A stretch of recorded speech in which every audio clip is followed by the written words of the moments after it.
going on, guys? Welcome back to another edition of the Evolution of Sports Talk Television. It's the Sports Web. I'm your host, Peter Blake, on a happy Hump Day edition of the Evolution of Sports Talk Television. Only 1 day away from the NFL Draft. Are you ready? I know I'm ready. I know I'm ready to hear from you guys tonight. Who do you think the Bucs should take at number 19? Is it an edge player? Is it a corner? Is it a safety? Is it a wide receiver? Oh, some things we definitely need to chat about tonight. But how do we start off this show? As you know them, you love them, you got to have them. Once again, 1 day away from the NFL Draft. Bring your passion, bring your excitement. Just don't bring any nonsense. On tonight's show, we'll have Louie from the Frozen Pirate podcast coming up here in a couple minutes as we break it down. We dissect what the Bucs should do, as we've been talking about this the last couple of months. But here is the decision. I'm not going live on the NFL Draft at 8 o'clock when it starts, but I will give you the 9 o'clock hour. We'll go live at 9 o'clock, about 30 minutes, maybe an hour before the Bucs pick. We'll recap. We'll take your phone calls. Maybe the Bucs trade up. Most likely they stay put or they trade down. They could be looking to pick at 10 o'clock. So once again, we will be live there 9 o'clock tomorrow night. I don't know who's going to be my co-host. I'm thinking Leo Haggerty. I'm thinking Louie from the Frozen Pirate podcast. Maybe Harry the Greek. Maybe Ray. You know how this works. You have to tune in. Not only are we going to have Louie from the Frozen Pirate podcast tonight, we'll have Ira Kaufman in the building from Joe Bucs Fan at 9 o'clock with the legend himself, Mr. Leo Haggerty, former coach, scout, and now media member of Night Sports Productions. So you got to love that. And then, of course, we will have Turnbuckle Talk, recapping WrestleMania 41. Night one, the main event was tremendous. Excellent. Oh, yeah. The whole card that night, not necessarily the best in my opinion, but I think the main event made up for it. Night two, the great card. It was a great card until the main event, which was absolutely awful in my opinion. Yes.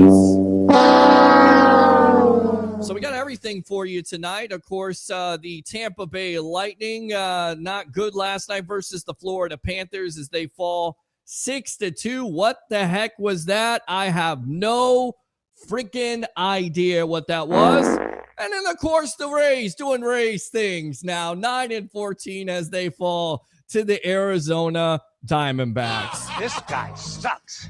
We do have some sad news that just came in, and this is, wrestling and football.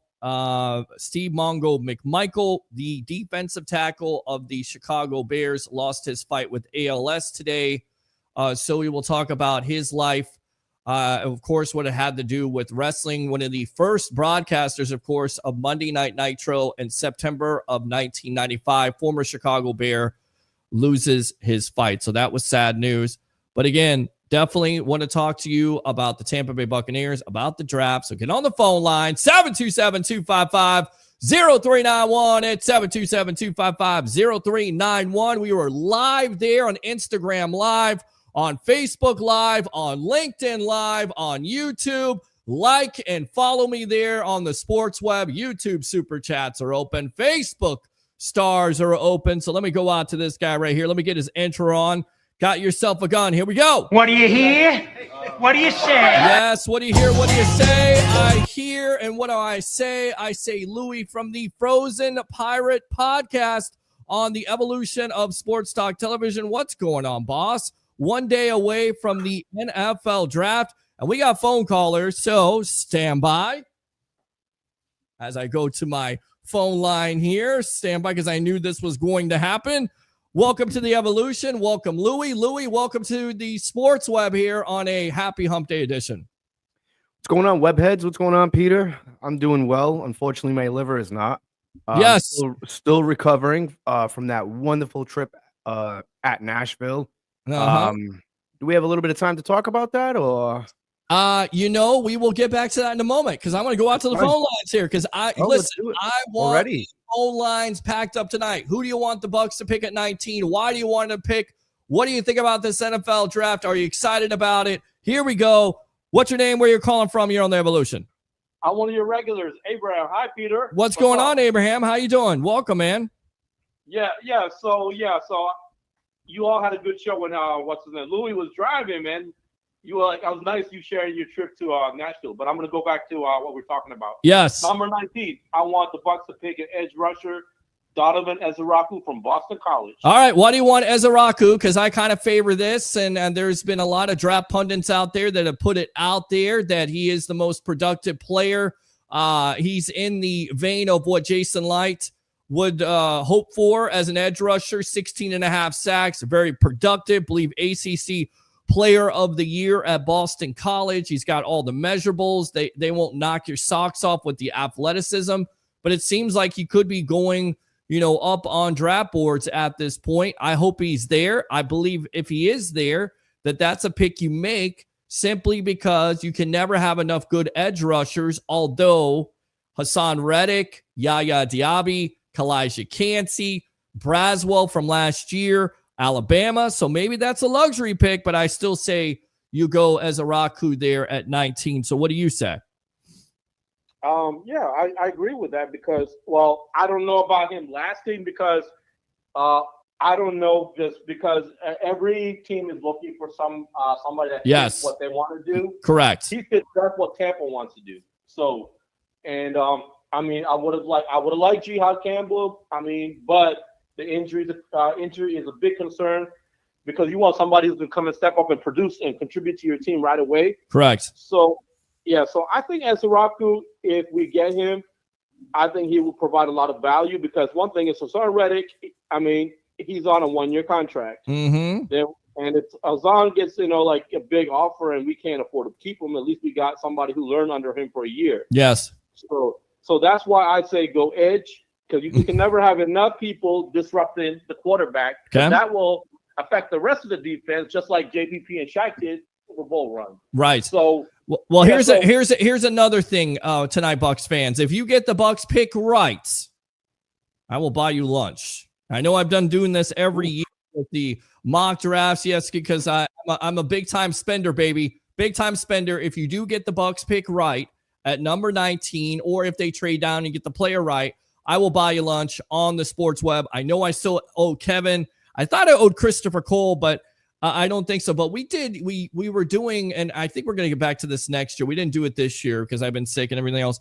We did like a fan mock draft where, specific fans would pick their favorite team, and usually it was the Bucs. They always wanted to pick the Bucs, but we give them an opportunity. And I go, well, there's a free pick in there. If you pick, the Carolina Panthers, you go Bryce Young, you got free lunch. So Kevin's the one that took me up on it. And again, he's on Twitter there, and I know he's on, Facebook and of course on YouTube. So I got to buy him lunch, but he was the only one that really got it. Everybody else is like, well, I want this pick and I want to pick this guy. So the Bucs don't get it. I'm like, no, you're supposed to want to win. You want to win. You want to be, the general manager of that team. You want to win. You want to win lunch. So Abraham, appreciate it. Anything else? Other thoughts? Yes. I would say there's a lot of quality inside linebackers with coverage ability in the second round. Okay. And safety is, deep. So I would go for edge rusher. Hopefully Ezeraku falls to the Bucs. I don't know because where he's going to fall, but I hope the Bucs get him. But then I would prefer an edge rusher. There's plenty. It's loaded, so I want somebody to set the outside pressure because Tampa Bay has not had that last year. That led to a lot of problems in the rest of the defense. But that's not the only problem in the defense. But that's a big thing that concerns me going to next year. I know we signed Hassan Reddick. I don't. Chris Braswell is a big question mark. Let's see. All right, that's all I got to say. All right, Abraham, use that second call, man, if you want to. We appreciate it. All right, let me give you the Ric Flair. Woo! Good stuff there. Become a webhead here. I expect to hear from you again. All right. All right, later. All right, later. Good stuff, Abraham. Let us off there. Absolutely. Open phone line 727-255-0391. What is that? Oh, my phone is still on. Well, there you go. You got to love that. So, Louie, you're in Nashville. You're hanging out at Chris Rock's bar. Chris Rock or Kid Rock. Kid Rock. See, that's where I'm Chris Kid Rock. Rock. Now I got Chris Rock, Kid Rock, and Morgan Whalen. Go ahead and talk about the trip really quick, and then let's talk about Ezaraku, Donovan Ezaraku there from Boston College at 19 for the Bucs. Seems to make sense if he's there, right? Yeah, I mean, I started to watch this kid a little bit more, and I'm, being that Boston College is right up the street. Yeah. Not literally, but yeah, I wouldn't be upset with that pick. I really wouldn't. But I still think no matter what, the Tampa Bay Buccaneers, you have to address the corner situation either in the first or the second round. I'm gonna stick to my guns, man. That's a big need. I'm telling you, it's a big Yeah. need. But Well, it could definitely be a big need if you're looking at it from the standpoint of linebacker. You could go safety. Tyke Smith, we've heard throughout the whole process. Let me go to the 2-shot here. We've heard Tyke Smith wants to get on the field more, so you go with that safety situation with Antoine Winfield Jr., which again you assume that he's going to be healthy. He's not going to be the same player he was last year, which he was not very good. Let's just face it. Injury situation didn't help. But Tyke Smith shifts over there. Is that really a need? To me, corner could be a huge need. And I didn't think so going off of your point because, that window is still open, the Super Bowl window. Do you really want to go with the rookie? Then again, you hear from Todd Bowles just a couple weeks ago how Jamel Dean is going to have competition. So do you go at 19? Do you go with an Amos? Do you go with somebody that's been talked about here, Barron out of Texas, Jahdae Barron, slot guys, corner. You hear about Maxwell Hairston out of Kentucky, 4.28, but they're smallish guys. Yeah, I'm not big on those guys. Like again, if that fits Todd Bowles' MO, if you will. Jamel Dean, big guy, Zon McCollum, big guy, tall. Those guys, and I get it. Hairston's fast out of Kentucky and may be the pick at 19. Or if your players are not on the board, then you're Jason Light. Maybe there's a quarterback on the board. Somebody tries to trade up, and then you start to, will and deal. We've seen Light do that in the past. So corner for you, is that also a need in your opinion? Absolutely, hands down. I'm gonna keep saying that. I think corner is a big problem for the Tampa Bay Buccaneers. Jamel Dean's not on the field much. He's getting banged up. I can't remember the last time he's played a full season. And a lot of these corners that are coming out of the draft now, they're a little bit more athletic. You never know what you're gonna get. Unfortunately, and that's why I say the Buccaneers at pick 19 they're in a good place. Like they can afford to trade back. I expect them to trade back. I wouldn't be surprised if once we go on live at 9:00, make sure all you guys tune into that. Yeah. I wouldn't expect if we're waiting a little bit longer, Peter. I really wouldn't because I listen. I'm tempted to go about 8:00. Because for the draft, the NFL draft is so important for my football life because that's when I became a football fan. And I always talk about it. First draft I ever watched, 1987. Do I remember the whole draft? I just remember Vinny Testaverde. Vinny Testaverde, hope sprang eternal. He was coming here to save the Tampa Bay Buccaneers, being that first round pick, and then ever since then, I've been in tune with the draft. And I always tell people, football season has begun. It's like Christmas. I know it takes a long time. Somebody was saying on a podcast, I believe it was Joe Bucs fan, we're going to have Ira Kaufman on at 9:00 here for a short segment. I heard one of the guys on the podcast say it's like, Thanksgiving, it takes so long. It's like Christmas Day for me, then you get the chance to see, what your favorite team, especially what the Bucs are going to do at number 19. It's a lot of believe it or not, mock drafts. It's a lot of for a lot of teams out there, especially the teams that are picking 1, 2, and 3. That's like their Super Bowl. Yeah. So it's very exciting for fans. It's the truth. I mean, you think about it. I mean, how many times were we excited when we were picking that early? Yes. It's like the Super Bowl for most fan bases. Unfortunately, we no longer fall in that category. Thank God. Yeah. But yeah, I wouldn't mind kicking it off at 8:00. I really wouldn't. If you're up to it, let's do it. Let's kick it off at 8:00 because I think a lot of the stuff that's going to happen early is going to determine what the Tampa Bay Buccaneers are going to do as far as trades go. But speaking of 8:00, if I may, to everybody out there, so we can move on with the show, I'm going to talk a little bit about Nashville. So I'm still recovering. My liver They're still a little upset with me. It's good. Sorry about that. Broadway is a very special place. 8 o'clock. If you go out there with your kids, which we did, we went out there with my son. That's no place for a kid. 8:30, you got to get the kids off Broadway. We got to experience it at night too. It is truly an amazing place. To anybody out there who's contemplating about going to Nashville, Tennessee, you want to go to Broadway and experience that. Kid Rock's bar was amazing. The Mexican style street corn was awesome. I had some type of salad over there. It was some type of battered chicken with some kind of rub on. I don't even know what it was, but it was delicious. Now you're speaking my language. It was delicious. What are you having tomorrow night? Are you having wings? Are you having chicken? What are you doing for the draft?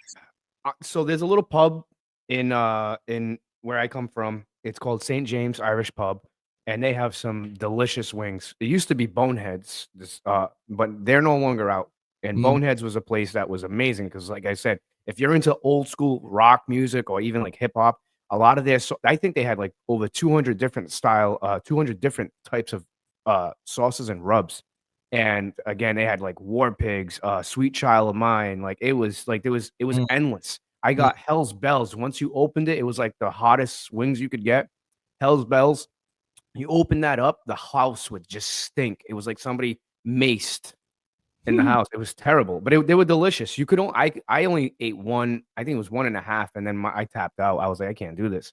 But Nashville, if anybody's out there listening to the show, to all the web heads out there, if you're contemplating, or even if you're not, just go out there. 2 days is perfect. 2 days is enough. Don't go out there for a week because your liver's not going to like you whatsoever. No, 2 days is enough. Fly out fly out Friday. Enjoy your time. Fly out Saturday. Get the hell out of Dodge as soon as you possibly can. I spent about $2,600 in 2.5 days out there. Not gonna lie, but it was well worth it. My son was happy. I got to see the Johnny Cash Museum. Again, anybody that's a fan of that type of music, the Johnny Cash Museum is amazing. Like I seen letters that he wrote. I think it was from like the 60s and 70s. That was awesome, And then we went to and we seen all his guitars. A lot of his stuff was all in glass, like just to see all that stuff. And it helps a lot because you go down there and you get to see that. When I came back, I was like, man, I feel different. The creativity is way up now. It's just, there's something special about Nashville, Broadway. I recommend anybody and everybody to go out there. And Morgan Whalen's bar was amazing too. I had the best burger. We were talking about this before I went on air with you. I know you were. You're making me hungry. Spicy bacon rodeo burger, I think it was called. It was delicious. And if you like IPAs and breweries and stuff like that, I paid $30 for a 12-pack, and I'm not even mad. Not even mad. All right. That's all I got to that. And I actually shout out to everybody that tuned into that show. I felt like that show was amazing. Like I was a little nervous about doing that show because I'm like, I'm gonna be on the road. Shout out to the wife, because she was the one shining the light the whole time while we were doing the show. See, that's a good wife. Yeah. Okay. Shout out to Aubrey. I gotta go. Listen, I gotta go full screen on. That is a good wife right there. Happy wife, happy life. That's Hell, right. man, I can't even get people that I'm interested in to watch the show for 2 minutes. You got a wife, and how long you been married to her for? We've been together. So real quickly, she's gonna hate me for telling you guys this. So we met in middle school, and we went out for 2 weeks, and I broke her heart. She was 11 years old. Yep, I was 12. She was 11. She hold that against you forever, or what? Oh yeah, she still talks about that. She's like, still talks about it. But then we got back. They're emotional about that. They're emotional. We're physical as men, but they're emotional. So if you break their heart when they're 11, 12 years old, they'll never let you forget. I mean, she may have married you, buddy. Yeah. But there are probably times where you remember that time when I was 11 years old. I'll never live that down. But we've been together for 10 years. We had our ups and downs like a normal couple would. But you know what? Again, we celebrated her birthday, her 36th birthday in Nashville. And it was perfect. Like I said, it was the best money I've spent, and just to see her smile. Because again, too, if you guys like live music, like this is one strip of just bars and restaurants and rooftops, and there's constantly live music all the time in every single place. So when you walk through, it's just like you hear all this type of music everywhere. And there was a couple of people performing at the 12:30 club, and I put like $40 in their bucket. I said, "Listen, she really loves Ed Sheeran. Can you please play this song? Excuse me. Can you please play this song? It's her birthday." Did you play? And, what song? In Love with Your Body? No, the other one there. I don't think it's called that, but it was like one of his first songs that came out. It's like "You Look Beautiful Tonight" or whatever it goes. It's her. I should know the name of the song because it's one of her favorite songs. But the look on her face when he was like, "Happy birthday, Aubrey. This one's for you." It was just like I said, it was perfect. Like I said, go out to Nashville, everybody, please. All right, go out to Nashville. All right, let's go out to our comments here from the webheads. And again, YouTube super chats are open. Facebook stars. I continue to say it. If you like the content, can you imagine all the followers that we have on both of those platforms? Just give a little bit if you love the content. First, acknowledge me. We shall. Acknowledge me. And then I'll go ahead and do this. Shut up. Because I know you're going to troll me tonight with that nonsense that you always bring. But we love you, Roger Shu, the tribal troll. Mongo McMichael dead at 67. R.I.P. Mongo. Tim says, good evening, everyone. Good evening to you. Oh, yeah. And again, open phone lines. If you want to talk about the NFL draft, only one day away, what do you want to see the Tampa Bay Buccaneers do at 19? 727-255-0391. It's 727-255-0391. So Tim right there, good evening, everyone. Thank you very much for tuning in. Christopher O'Reilly, good evening, gentlemen. Good evening to you. Yes. There we go. Let's go out to Tim. WTF. What happened to the Tampa Bay Lightning? I have no idea. That's great enough to suck right there. Yeah, I was watching it with the roommates, and we're all having a good time there, and the Lightning get back in the game, and then after it was 1-1, it goes 2-1, and then after that, never heard from the Lightning again. That Florida team was pumped up last night. They outplayed the Lightning. Do or die game here. You don't want to be down 2-0. I shouldn't say do or die because knowing this team and their veteran presence, but I don't want to see them get knocked out the first round. I mean, it's still early. It felt like a lot like last year. It really did. That wasn't good. But then again, I always say this. The Florida Panthers, the Lightning are like the big brother to them. We've always beat up on them no matter what. And they had like that year with the President's Cup, and we took them to the woodshed that year. So I feel like now it's like the tide is changing a little bit. So, but I got faith in the Lightning. All right. I like your faith. That's good. Yeah, that's the reason why you're part of this show. Let's go out to the tribal troll here. Roger Shu. Bears looking to move up. We'll see, Mr. Williams. Go Tampa Bay Buccaneers. Viagra couldn't even get the Rays up. That's great enough to suck right there. It's actually a good one. Because the Rays offense has been awful. Nick Russo here. Louie. There you go. That's your friend right there. Yeah, my boy Louie. Thanks a lot for tuning in. Yeah, baby. Let's go out to Jeremy Lowe. Also does a podcast here. More than welcome to call in. Give your thoughts on what you think is going to happen with this draft. If you're going out there to Raymond James Stadium, which I was tempted to do because I'm right down the street, go out there for the 50th celebration. I'm going to stay home. We're going to do some draft talk. I think 9 o'clock. No, who knows? Maybe I'll change my mind. Maybe I'll go 8 o'clock. I always get froggy at the end. Like I'm a draft guy. I love the draft. I love it. Yeah. Go ahead really quick here. Let's go out to what's up, fellas. Celebrating my 35th birthday, watching pods and watching tape. Almost draft day. LFG. Love that. How about them Bucs, baby? Love that. And of course, happy birthday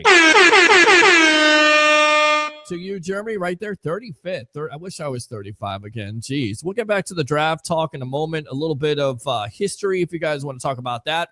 A memorable draft, if you will. 2015 with Jameis Winston. Was it Josh Freeman? Was it Trent Dilfer going all the way back?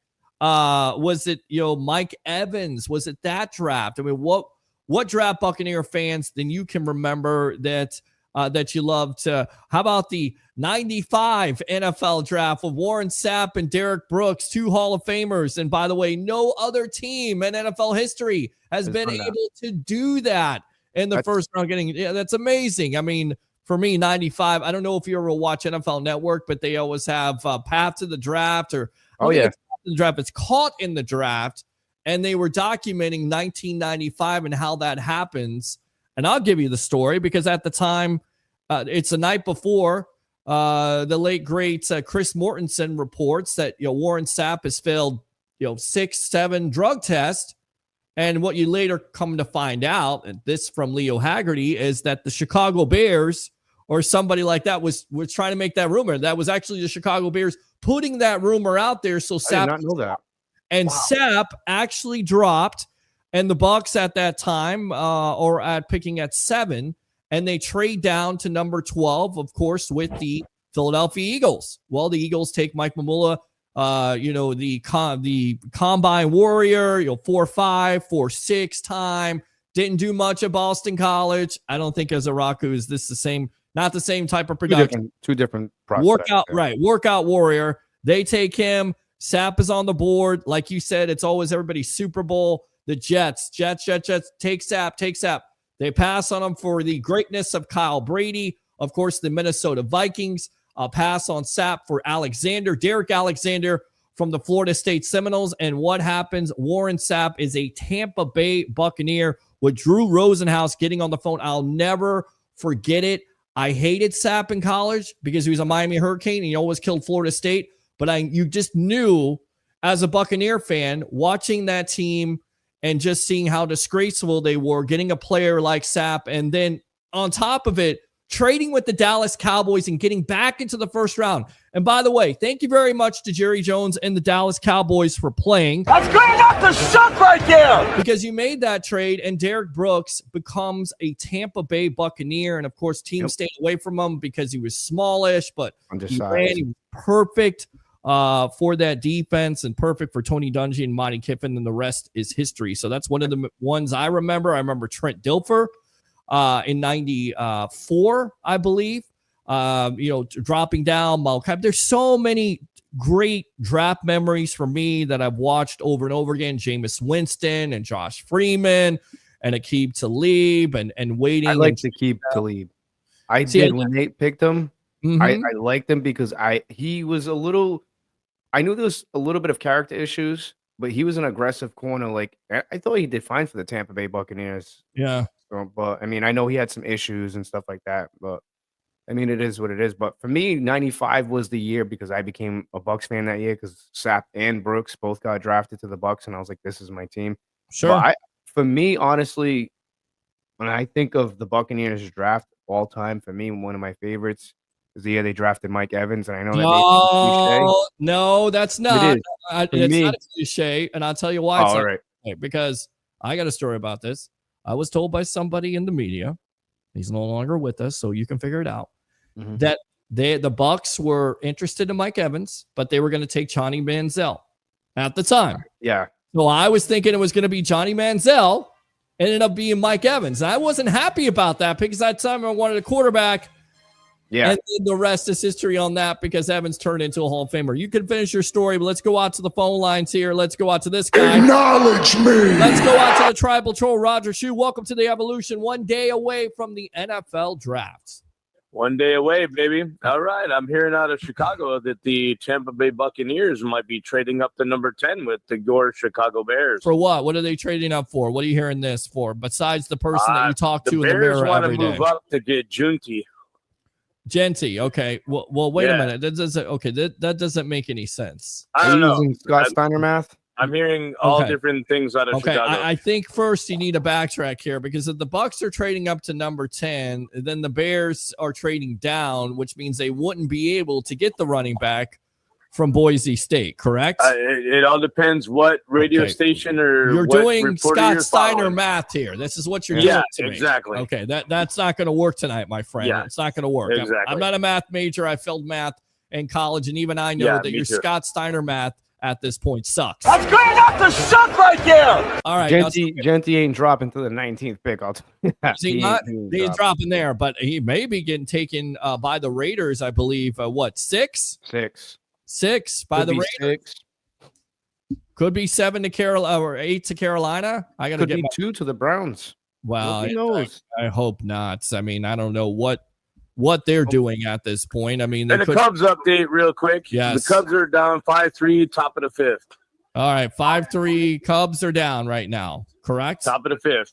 Yes. All right. Thanks a lot, And Roger. RIP to Mongo McMichael. Yes, we mentioned Chicago him. Bear legend, Hall of Famer, 4 horsemen. Yes, we mentioned him. So 6 would So be the sad. Raiders, 7 would be the Jets. I don't think the Jets take him. Panthers could, Saints don't, and then maybe the Bears. So maybe the Bears The trade Bears up. have wanted him for forever. Well, they're going to have to trade up for him unless the Raiders decide to pass up or unless there's a run for a quarterback. If there's a run for a quarterback or say Shador Sanders could be on the board, then maybe somebody is trading up for Sanders at that point. Yeah. We'll see. Yeah. All right, Roger. Thanks a lot Now, for the you call. know, real quickly, the Yes. Cubs have the number 1 offense in Major League Baseball right now. Congratulations. Keep on rubbing it in. It is still early in the baseball season, but Go Lightning, go Rays, go Bucs, go Tampa Bay. all right, there you go. Good stuff on that. Use that second call if you want to. Open phone line 727-255-0391. It's 727-255-0391. Bucs take Noel Williams at 84. I'll take a cup of coffee. All right, that is the cornerback there, I believe, from California. What do you know about him? Do you know much about him? Because I could see that more than anything else there, Louie. I think you froze. Louie, are you there? I'm here. Okay, I think you froze there. You're part of the Frozen Pyra podcast, and you're also frozen pizza there with your Wi-Fi. I don't know what's going on. You got to love Spike. So what do you know about Noel Williams? I don't know. I'm not gonna lie. I don't know too much about him. I haven't really heard too much. I could do a little bit of research. Okay. I'm pretty, for me, like I said, I'm pretty set on who I think they should take.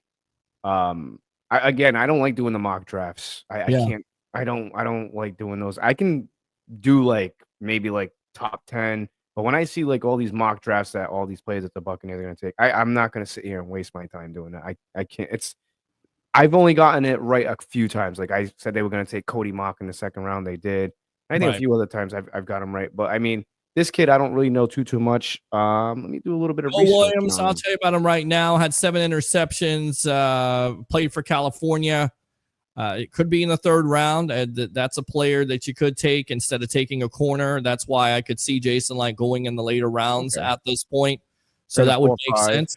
Yeah, I mean that would be a player. So if he's right, I'll get you a cup of coffee if the Bucs draft him. So again, open phone lines. Who do you want to see the Bucs draft at this point at 19? 727-255-0391 and 727-255-0391. Let's go out to Real 88. Happy birthday to the greatest of all time, the only 17-time world champion, John Cena. Good comment. Ooh, yeah. I can't wait till we do turnbuckle talk because there's so much to unwind. Not only just WrestleMania, just the aftermath of WrestleMania, like Paul Heyman on McAfee's show. Did you catch that? I caught it. We'll save it. We'll save it. I know you want to bring it up. Let's go out to Instagram Live here. Let's go, Nicholas. Go Bucs, baby. Absolutely, go Bucs.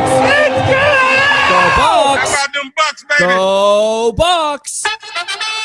All right, there we go. Right there. Thanks a lot for tuning in on Instagram Live. Love that. Got to figure out how I can get on not only LinkedIn Live, but also get some type of key so I can get on TikTok Live. I need to do that. I want to do that. Chris Rock's bar would be reckless. It would be. People being slapped. Yes, people would be getting slapped a lot. Christopher Cole says, evening to you. Ooh, yeah. Tribal Troll says, Cubs update. Cubs winning 3-2. Now they're losing 5-3. That close. Perfect. Says Ben Cornett from Las Vegas. The Tribal Troll, Lightning one and done. That's what you get for this. Ben says it's Ed Sheeran's song from my previous comment. Christopher Cole, Lightning with a dud. Absolutely. Roger Shue. Cubs, Dodgers tied now at 3. That's it. 95. Kanaz right there. Harwell. Let's go. Let's go. How about them Bucks, baby? Let's go. I did that for Bucs, but I had to do the let's go thing. I know he's a Bears fan. Roger Shue says Bears didn't put the rumor out there. Dodgers 5-3. Christopher Cole, Cubs offense is off to a good start. Sun Devil Dave right there. Chicago takeover. in your dreams at this point. The tribal troll Joshua says, who do you have as our first pick, Peter? I probably missed it. We haven't got to it yet. Yeah. I gave it away. I threw it out there. I think it's going to be Donovan Ezaraku, the edge rusher from Boston College. If he's on the board, I think that's who the Bucs should take. There's been other draft analysts out there that have something different. Jaguars will be running back in first round. Could be Genty there at number 5. Yes, you did. I said that. Yes, I did. They're a wild card, and I think that's a team. Like I said, if the Bears want to move out of 10 to go get him, and like I said, I know the Bears are very high on him, but they're going to have to give up like some major draft capital to move up and go get that kid, because anybody who lands Genty that kid's going to be a very, very good running back in my opinion. It's a beast. Kid's a beast. Yeah. And I think, the NFL teams have kind of, gone back over this and they said, you don't draft a running back in the first round. And now it's kind of changed here in the last couple of years. Yeah. What's a quarterback's best friend? What's a quarterback, especially right now? Let's dive into that real quickly. Saquon Barkley. How about Saquon Barkley? Won him a Super Bowl. Right. Won him a Super Bowl, hands down. Yeah. And this kid, Genty, you take a look at what Liam Cohen has done with Bucky Irvin, Rashad White, and Sean Tucker in our running game. I don't care what anybody says about the guy. Again, we are football realists here on the sports web. And the fact of the matter is Liam Cohen did a fantastic job with the Tampa Bay Buccaneers offense, and especially that running game. He brought that running game. He gave that running game life. And to see him do it with a Bucky Irvin, who wasn't really, how can I say, I seen some, I went back and looked at some of the stuff that scouts were writing about him, how he's undersized and he's mediocre at best and this and that, and he's a kick returner and all this. And now you see what Liam Cohen did. And I'm not saying Bucky Irvin is those things, but I think Bucky Irvin's a very good running back. But you saw what Liam Cohen did with the Jaguars. I would not be surprised if they go out and draft Genty, because to me, a quarterback's best friend is a running back or a tight end. It can be a wide receiver, but when you have a running back and a decent offensive line that can pound the football for 4 yards on the first shot, it makes the second down, third down a lot easier. How many second downs and third downs did we see this year with Baker Mayfield when it was, 2nd and 2, 2nd and 6? Makes lots of sense, right? Because listen, you try to get into those manageable third downs. You want to go 3rd, 3rd and 5, 3rd and 6, 3rd and 7. Any more than that, and that becomes you become one-dimensional. So you're exactly right. The running back is definitely important. Want to read this comment and see if you agree with it. Okay, so I got that. Christopher Cole says Jaguars. Joshua, again, too much on his plate now to put in focus on running back. Liam will fold. You're going to probably need a running back there. You're going to want to take the pressure off of Trevor Lawrence at this point. To go back to what he said, it's not fair to say something like that because it's the first year. You can't really, unless you go like 0-16, 0-17, and it's a complete disaster and epic fail, then I would say, hey, fire the guy. But you can't say that, he's gonna fold. Wow. The Jaguars are not a bad team. They just need a true coach. Do I think that's Liam Cohen? That's yet to be determined. But I don't think Liam Cohen's going to fail that. I think he's going to do all right. And you know what? All the webheads out there, we'll wait until the season happens. And if he does fail, you can throw it back in my face. But I'm telling you right now, I think the Jaguars are going to be a better team. I mean, a lot of people said Dave Canales going to the Panthers, they were going to fold. They competed. Yeah. So this Buccaneer organization puts out some pretty good offensive coordinators, if you ask me. Oh, that's it. Yeah, if you want to be an offensive or you want to be a coach, you become an offensive coordinator for this Bucs team, and hopefully Grizzard for the Bucs doesn't move on after 1 year. But who do you want to see this Bucs team take at 19? Webhead 727-255-0391 and 727-255-0391. I kind of agree. I think he could fold because the ownership isn't there. And it kind of reminds me of what the Bucs used to be with Hugh Culverhouse, bad ownership, if you will, not working hand in hand. It's a revolving door, different systems. If they're patient, maybe. But, offensive coordinators becoming coaches doesn't always work out. I know it's the end thing. I know it's happened in Minnesota. I know it's happened with the Rams there with McVay. That's worked out. But it doesn't always work out. It doesn't always translate to that because it's a lot more than just being an offensive coordinator. Now you have all these things that you have to figure out, clock management and this and that and the other thing. So Jaguars had a line of scrimmage issues, both sides of the ball. Absolutely. Josh says, fair point, but it's the Jaguars. I'm going on probabilities. Jaguars have seen plenty of coaches do absolutely nothing. It's a good comment. Oh, yeah. Good comment here. Yeah, absolutely. So we'll see how that works out. But they're picking at number 5. Highly disappointing team there with Trevor Lawrence still trying to figure it out. Sign him to a contract extension, hasn't lived up to it. You get Brian Thomas Jr. from LSU last year, so that's a building block. It would certainly make sense. Who was their coach last year? Doug Peterson, right? Yes. Mm-hmm. So there's the problem right there. Doug Peterson, if he was a great coach, I understand why the Jaguars went out and got him because of the whole Super Bowl situation, but he lost that locker room in Philadelphia. Yeah. And if we look back, and I don't want to spend too much time on the Jaguars because they are irrelevant. Yes. But I mean, again, speaking as a football realist, I mean, Doug Peterson lost that locker room with the Jaguars. The Jaguars weren't a bad team when he got there. And then all of a sudden you saw what happened. They just fell apart. Why? Bad coaches can really damper really good teams I shouldn't say good teams. Bad coaches can really do damage on a team with good talent. And we've seen it in Tampa Bay numerous years. Yeah. So I'll bring up one name, Greg Schiano, who said that we had the worst defensive line, but you got rid of Michael Bennett, who was playing with Gerald McCoy. Imagine if they never got rid of Michael Bennett. The late, great Steve White, who used to play for the Tampa Bay Buccaneers, and I did a draft show with him in 2011 for 1010 AM, would just scream and holler from the rooftops on the Sean King show at the time that Michael Bennett was the real deal, that's the guy they should have went with. And, of course, 7 sacks in his rookie year. He was undrafted because of shoulder injuries and the greatness of Mark Dominic, the general manager, letting him go and not able to find somebody. And Bennett, after that, after he leaves the Bucs, he becomes the edge rusher the Bucs always wanted. Let's face it. They've always wanted, that Simeon Red. Not saying JPP wasn't that or Shaq Barrett for a couple years there, but you're looking for that edge rusher and hopefully some of that talent. Right, exactly. All right. Real draft memory real quick. 97, undersized running back. Work done at 16. Number 12, Riedel Anthony. Stayed up all night long with my father doing research on it. Watched the Bucs and Rich McKay and Tony Dungy do their magic at the year before.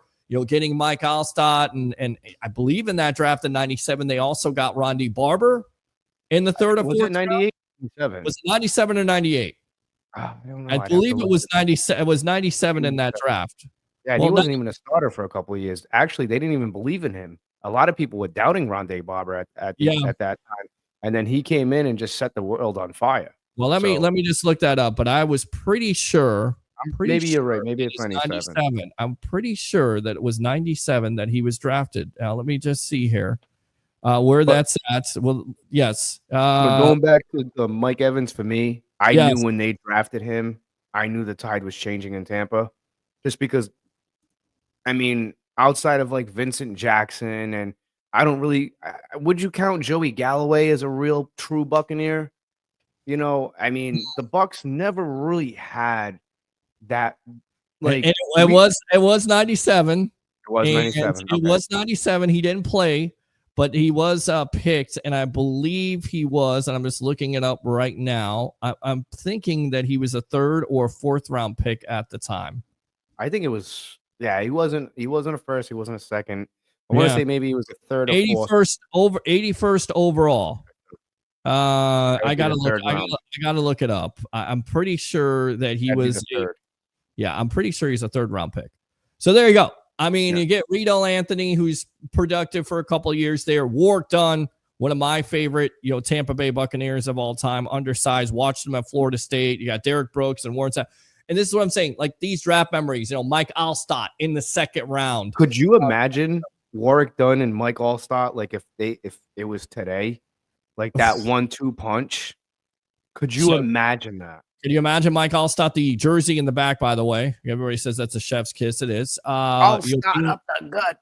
Up the gut. If he was like with the Pittsburgh Steelers and the Chicago Bears, more than likely he's a Hall of Famer, but he had to share carries with Dunn. It was so perfect, though. It was so perfect back then. I remember who went in the 1st round in 96 because that's my Mel Kiper story there. I lose the draft report from Mel Kiper.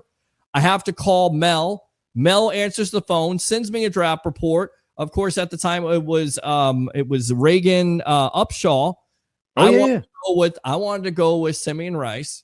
Mel was right. He went with Simeon Rice to the Arizona Cardinals. Of course, the Bucs go with Reagan Upshaw, the first round pick there, and the other second round pick, or the first, they had 2 first round picks that year, was Marcus Jones, I believe, out of North Carolina, and then it was Mike Allstott. 96, guys. That's what we're talking about here. Long time ago. I'm just, my brain is just working right now. Open phone line 727-255-0391 at 727-255-0391. I promise you I'm not Googling it. I'm just Googling the Rondé Barber stuff, but 6-5 Cubs bottom 5. Wear your jersey tomorrow, Pete. I got my Caleb jersey ready to go. I honestly don't even really have, I hate to say this because I cover the Bucs now. I really don't even have a Bucs jersey. I have Bucs shirts. I have, my shirts, stuff like that, but I really don't have, I have t-shirts, and I also have, I'm trying to think of what this shirt's called. I can't think right now. Polo shirt. I have my Bucs polo. I'll probably wear that. I got a couple of Bucs jerseys. What I do is I'll buy one and I retire it for the year. There you go. So that's my whole thing. And I actually, funny story, I ordered a white Levante David jersey. And somehow it got lost in the mail. Yeah. And so what ended up happening was I got refunded my money. It was a $180 jersey. It was when they still did the stitching. And so I seen the refund come back, and I'm like, I was kind of bummed out because I went to go order another one, and they didn't have my size. So mind you, my money got refunded. No more jersey. I come home. There's a package in the mailbox. It's the Levante David jersey. How about that? For free. With the Super Bowl emblem patch on it. Okay. I've worn that thing 3 times. That's confirmation here. Rondé Barber, 66 overall, 97 NFL draft. So boom right there. Boom goes the dynamite. I got it right again. Thank God for Google right there. But now Cubs 7-5. That's a great story. Had a Vincent Jackson jersey. Had a Derek Brooks jersey, had a Jameis Winston jersey, those ugly alarm clock uniforms, which are probably the worst in Bucs history. Besides, get me started. Wow, they were just terrible jerseys there. Of course, during that era, you had also Gerald McCoy. I got a Gerald McCoy digital alarm clock jersey, unfortunately. Yeah, Gerald McCoy, well, productive for the Bucs there. Of course, Sue goes right before him, I believe, and then you take McCoy. Lightning need to win a second game. I believe it's gentleman's sweep. I hope the BC guy is available at 19, but I don't think he will be. I will be happy with the corner from Michigan, Will Johnson, our friend of the show here, Jenna Lane. Did some radio with her a long time ago in a galaxy far, far away. Our linebacker from Bama, Campbell. If there is no edge available, I think the Jags will get a haul for the 5 to get ahead of Vegas. Joshua says, Derek Brooks calling our first pick on draft day. I mean, how do you not love Derek Brooks? Who's my favorite player? Mr. Derek Brooks. Derek Brooks of Florida State. Love it. Right there. Love it. United Way. Remember it. I doubted Rondé at first. I think a lot of people doubted Rondé at first. Joshua says, who are the 5 faces of the Bucs Mount Rushmore? That's a good one. Who are your 5 faces of Mount Rushmore? For me, it's Selman. You have to. Sapp. It's I'm gonna write these down. It's Selman, Sapp. It is Brooks. It's tough. That's tough. That is tough. Selman, Sapp, Brooks, Evans. Got to go with Evans on that one, and I just got to go back and forth with Allstott and Rondé Barber. I mean, there's so many good names. That's good. That's a good question. We'll throw it out there, guys. If you want to do it, we'll do it. 5 faces for Bucs Mount Rushmore, or your favorite draft story, or who you want to see the Bucs draft. 727-255-0391 at 727-255-0391. 5 Mount Rushmore faces for the Bucs. Go, Louie. For me, right off the rip, it's Leroy Selman because he anchored the Buccaneers defense, and it's Leroy Selman. Okay. And then I'd go Derek Brooks, Mike Evans. A lot of people are going to hate me for this. Yeah. Nah, you know what? Leroy Selman, Derek Brooks, Mike Evans, Levante David, David's a good one. David's another one. and You go Alstott there. That's the problem. It's You go between you go Tony Dungy and John Gruden with the split face. no, Do that. to me it's tough. There'll be It's a tied lot of between people. A lot of people would do that. Yeah, with the coach, when it's Gruden- tied. Right. When Gruden won the Super Bowl, it was Tony Dungy's defense. It was Tony Dungy's team. So you make people happy. You go split face there. And then where's Bruce Arians at? And where's Tom Brady at? I wouldn't put Tom Brady in the Mount Rushmore.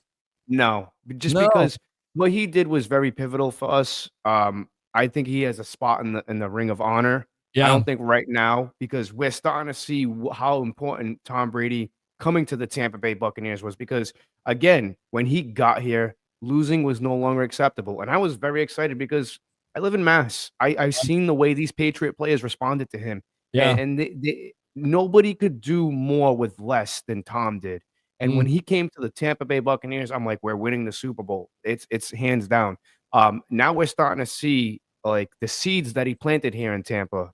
You got guys like Chris Godwin, Mike Evans, Antoine Winfield Jr., Vita Vea, all taking pay cuts. Why? Because it's what Tom Brady did to win championships. So all of that is being passed down to now this locker room, and now this locker room is going to pass it down to these rookies that are going to be announced tomorrow, the next day, and the day after that. It's such a trifecta. It's such an incredible thing. Again, guys like that are so important to the franchise. But would I put him on the Mount Rushmore? If he played in Tampa like 7 years, and he got like 2 titles, I would say absolutely, hands down, he belongs there. But I mean, for me, my 5th guy is going to have to be Rondé Barber. He was the Iron Man.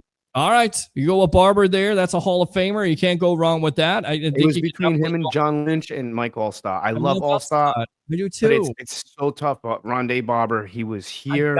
I think I got to go Barber too. I think I got to go Barber. I think I got to go Selman, Sapp, Brooks, Evans, and Barber. He made one of the greatest plays in Buccaneers history. Come when on. He picked up, we shut down Veterans Stadium. So automatically, when I was going through my train of thought, and I'm like, I don't know, John Lynch, he was, and then the only thing I could remember was Rondé Barber picking that ball off Donovan McNabb and just pointing to his back, running down the sideline. And that was such a bittersweet moment because we couldn't win in Philly. And just to see that, we shut down Veterans Stadium. Rondé Barber, 92 yards to close down the vet. I think that definitely earns him. And the call was iconic. Amazing. Gene Deckerhoff. Let's go out to Cole right here, CSB brother. Welcome to the Evolution. 1 day away from the NFL draft. Are you ready, my friend? I am ready. And listen, if you need a jersey, I've got a Hargraves jersey just collecting dust. Yeah, I'll go ahead. I'll go ahead and pass up on that. Yeah, listen, the draft. Why not put a Hargraves jersey on for the draft? Because that's the only time he was good for the Bucs. Number 9 pick overall. Well, we can do it like what Browns fans do, Peter. You can take the jersey and just kind of put duct tape over the name. There you go. Whoever they draft, that's what Browns fans used to do. Well, that's what Browns do. Browns fans and Bears fans kind of do for their quarterbacks, especially Browns fans for their quarterbacks. Listen, I'm gonna say, if you're gonna say 5 names for Mount Rushmore, because there is space on the mountain here. Yes. I'm gonna say Gene Deckerhoff goes on that 5 because I can't put a 5 because your 4 are obviously Selman, Brooks, Sapp, and for me it's Allstott. Wow. Okay. Wow. All right. Okay, I like that. All right, good stuff. Evans is if you want to put a player on there 5, but I personally, as a guy who's a Gene Deckerhoff fan, I adore Gene Deckerhoff. He's my favorite announcer of all time. Okay. So I'm right there with you. And the greatest year for the Bucs broadcasting is when his color guy was the former governor of Minnesota. What was his name? Jesse the Body Ventura. And I believe that is 1991, maybe? 91, and it is with Al Keck. It is with Jesse the Body Ventura. It is with Gene Deckerhoff. I will never forget it because most of the games, especially at home, you were listening to the body do color commentary for the Bucs. It was great stuff. Definitely. Yes. Only Great 1 stuff, year. great Yes. stuff. Yes. I have to say, as a Buck fan, my favorite draft is obviously 95 because 95 was amazing. You're right on, Peter, when you talk about 97. But Rondé Barber, I don't believe is on the Mount Rushmore because he was dog crap his first year.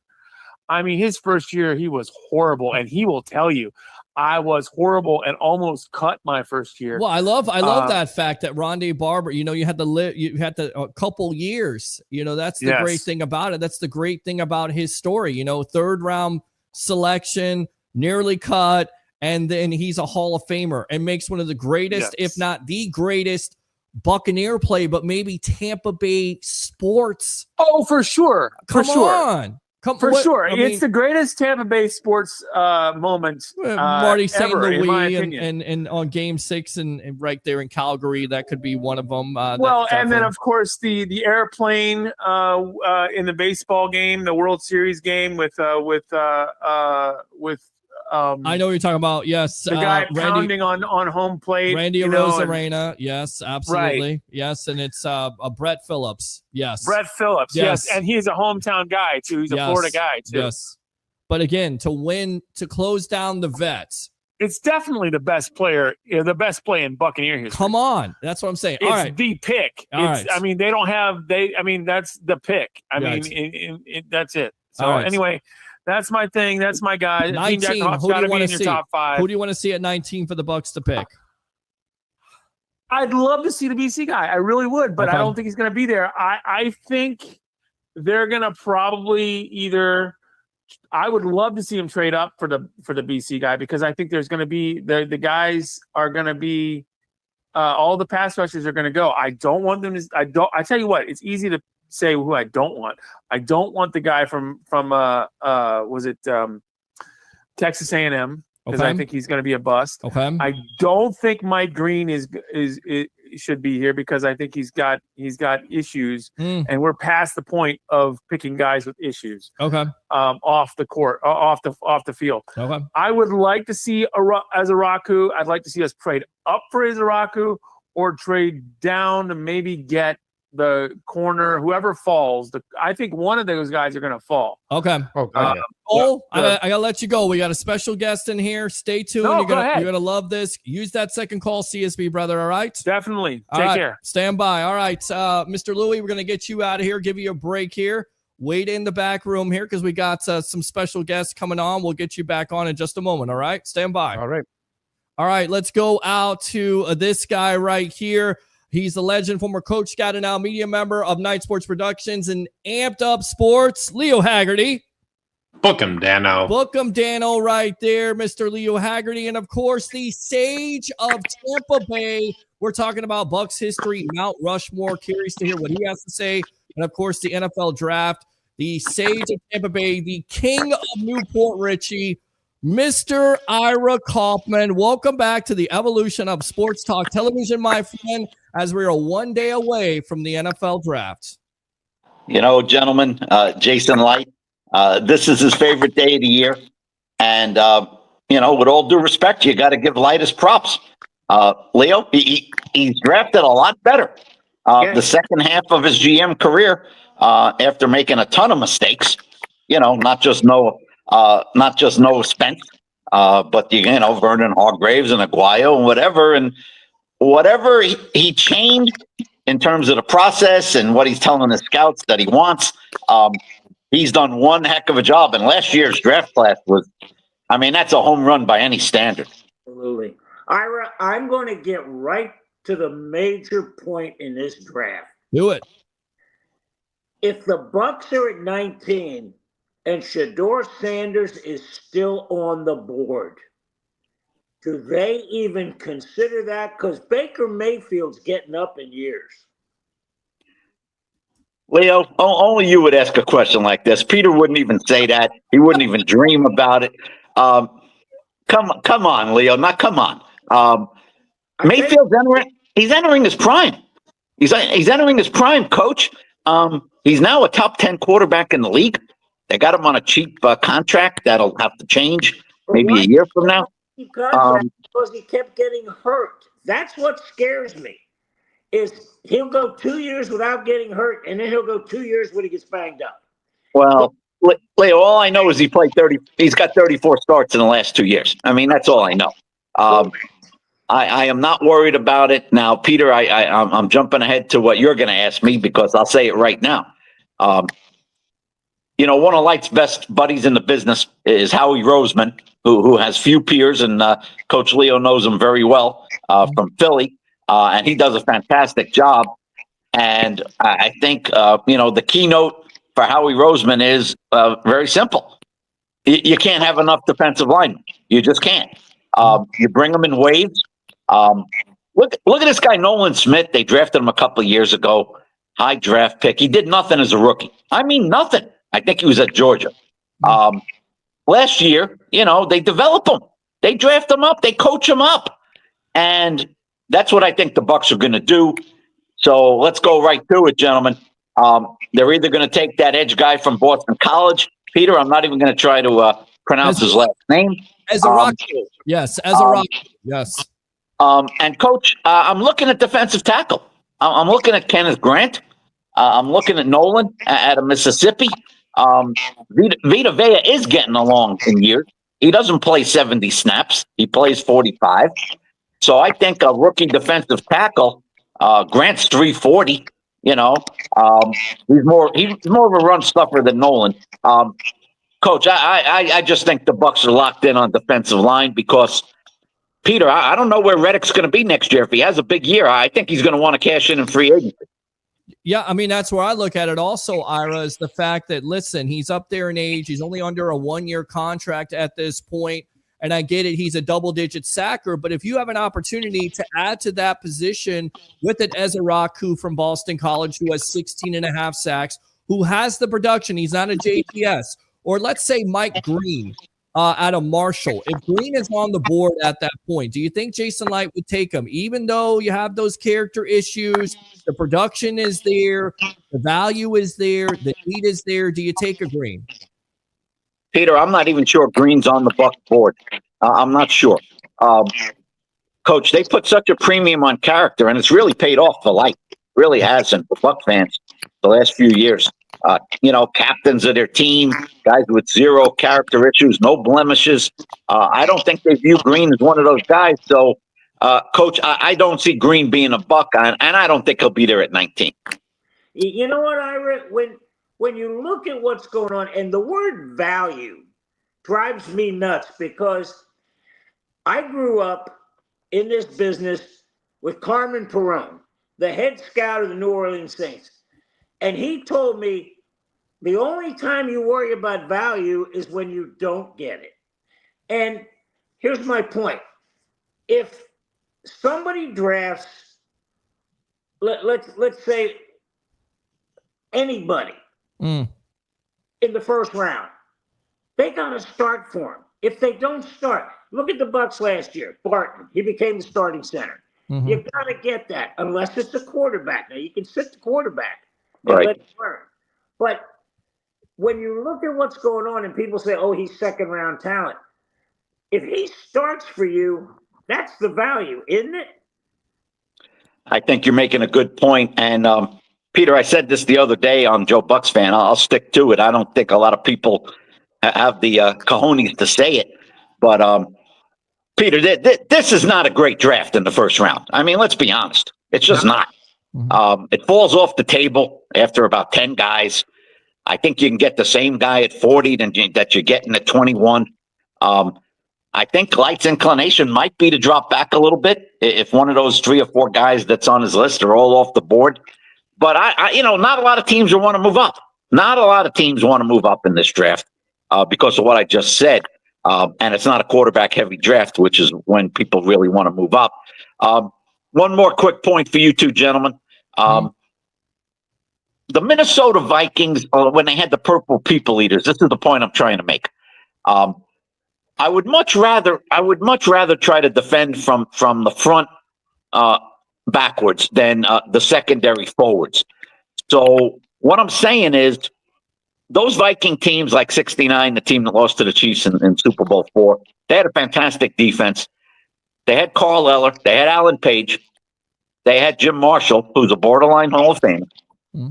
That was their D-line. They rushed 4 guys. They dropped 7. Nobody could name their cornerbacks. Can't name them. And they gave up 12 points a game. Now, why is that? Because the quarterbacks were running for their lives. You saw Mahomes in the Super Bowl twice now against the Bucs and the Eagles. Leo, all your corners and all your safeties, they look like freaking all pros when the quarterback's running for their lives. So I think the Bucs need more up front. I just do. And you know what, Ira? I'm going to jump on that because it's a copycat league. And what did the Eagles do? They put Carter and Davis between the guards, and Ron Jaworski has preached to us the worst thing that a quarterback can have happen is color in his face. And that's what the Eagles do. They collapse that front. The Bucs have half of that team. They've got Vita Vea. Here's my thing. I think that Todd Bowles needs to go to a 4-man front because that 3-4, you got one guy in the middle, but the other 3 guys are coming off the edges. I just don't think they're getting enough pressure because, and this is Leo 101. If the quarterback can throw it where he wants to, when he wants to, and to whom he wants to, he's going to win the football game. Would you agree? And the perfect example, Peter, and it was the only road game I went to. I couldn't eat for 2 days after the game. Was the Atlanta game at Mercedes-Benz. I mean, Peter, 510 yards for Kirk Cousins. Really? He can't move. He couldn't move before he was injured. Now he's coming off a bad injury. He can't move. And it was pitch and catch. And, of course, they're playing soft, 8 yards off the guy. It was a disgusting display of pass defense that night.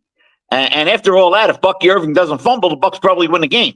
But that's beside the point. Cousins did it again in Tampa, not for 5-10, but he ripped them pretty good. That drove Todd Bowles crazy. So to Leo's point, Pete, he wants to rush 4. That's what he wants. And this way he blitzes Pete when he wants to and not when he has to. Big difference for Todd Bowles. Absolutely. Gave it away. We're on with Ira Kaufman here, the sage of Tampa Bay, a Joe Bucs fan. I'm your host, Peter Blake, your Rolex reporter, along with the legend himself, Mr. Leo Haggerty, on the sports web, 1 day away from the NFL draft. Ira, a lot of people talk about Jahad Campbell out of, Bama there, the heir apparent, if you will, to Levante David. David's getting up there in age. You have Savasier Dennis with already shoulder problems. If Campbell's on the board and you don't have an edge rusher, do you think Jason Light would run to the podium and take Campbell? Or at that point, could you trade down and look for somebody else? Take Campbell, even though he may not be ready necessarily until October. Campbell checks a lot of boxes, Leo, but I don't think the Bucs are going to take him. Look at the experience they just went through with Dennis, who I think is going to be a pretty good player if he can stay healthy. Shoulders are funky, Coach. They're funky. You don't know what the heck's going to happen. You don't know when it can reoccur. Pete, if Campbell didn't have that shoulder injury, I think he's a top 10 talent. I do. But I think the Bucs are a little spooked about Campbell. And maybe some team that's behind them at 23 wants to jump there and take Campbell. And I think Jason Light would be very happy to grab an extra 3rd round or 4th round pick because, Coach, he really excels on those middle rounds. He's doing a great job. Yeah, he is. Ira, you got to talk about the 50th anniversary video that the Bucs are putting out. You're going to have a big part in it, aren't you? Well, the Glazers have commissioned a documentary. And, Peter, this is a sprawling documentary. They talked to 75 people, 75. And when they wanted to talk to Rich McKay, they flew out to Atlanta, the production team. When they wanted to talk to John Lynch, they flew to San Jose. They spared no expenses. I sat down for 4 hours, and then the producer told me, you got to come back for a second stint. I said, are you out of your mind? I'm going to be on screen for 20 seconds. No, you're good. We might use you. Joel Glazer sat for 5 hours. It's going to be fantastic. I think the plan is, Coach, the preliminary plan, show the documentary in a Tampa theater between the last exhibition game and the first regular season game, right in that sweet spot. And then I think this thing could end up being a 3-part Netflix series. I don't know if they'd be interested in that, but I think it would be fascinating. I sure wish they could have talked to John McKay, Leroy Selman. Yeah. Ron Wolf's still around, coach, to talk about the early days, but I came along in '85. I gave him 40 years of Buck stories, and I can't wait to see it. Ira, the only disappointment I have in that is they never came and talked to the one media member who picked the Bucs to beat the Eagles and then beat the Raiders, and you're looking at them. Wow. Well, you know my story, Peter. When I was making the picks for the Tribune in 2002, and I figured, well, they just can't beat the Eagles. And as coach remembers, Philly even beat them during the regular season that year at the Vet. Knocked them out of the playoffs 2 years running. So I picked the Eagles, and when the game ended, it took a long time to open the locker rooms because they were handing out the George Halas Trophy for the NFC Championship, and they were doing it inside the locker room because it was 9 degrees. They didn't want to do it on the field. So it took like 45 minutes to open the damn locker room door, and when it finally opened, I'm behind the barricades looking right at the door, and out comes Keyshawn Johnson, and he had his cell phone. He couldn't get any reception, so he was going back out to the field to call somebody, probably a relative, and he was rejoicing. And he looked at me. He goes, "Come on in, Ira. They're waiting for you. They're waiting for you." And I walked in, Pete, and there was Barber, Lynch, Brooks, and Sapp. And they brought me into a little corner of that locker room, and I should have had police protection. I mean, I didn't know what the hell was going to happen. Right. And their main message was, our own hometown paper has no faith in us. Our own hometown paper. And I learned a lesson that day. Pick the Bucs once in a while. Pick the Bucs. Listen, I got to ask you this question. So we were talking about it tonight. Mount Rushmore of the Bucs. I threw it out there. Selman, Sapp, Brooks, Evans, and Barber. Some people have said Alstott. Some people said Gene Deckerhoff. I would say, to appease some Bucs fans out there, Gruden and Dungy, a face, because people say that first Super Bowl was Dungy's defense. Ira, who would be your Bucs Mount Rushmore? Now, Blake, you're cheating, Blake, and I'm not going to let you get away with it.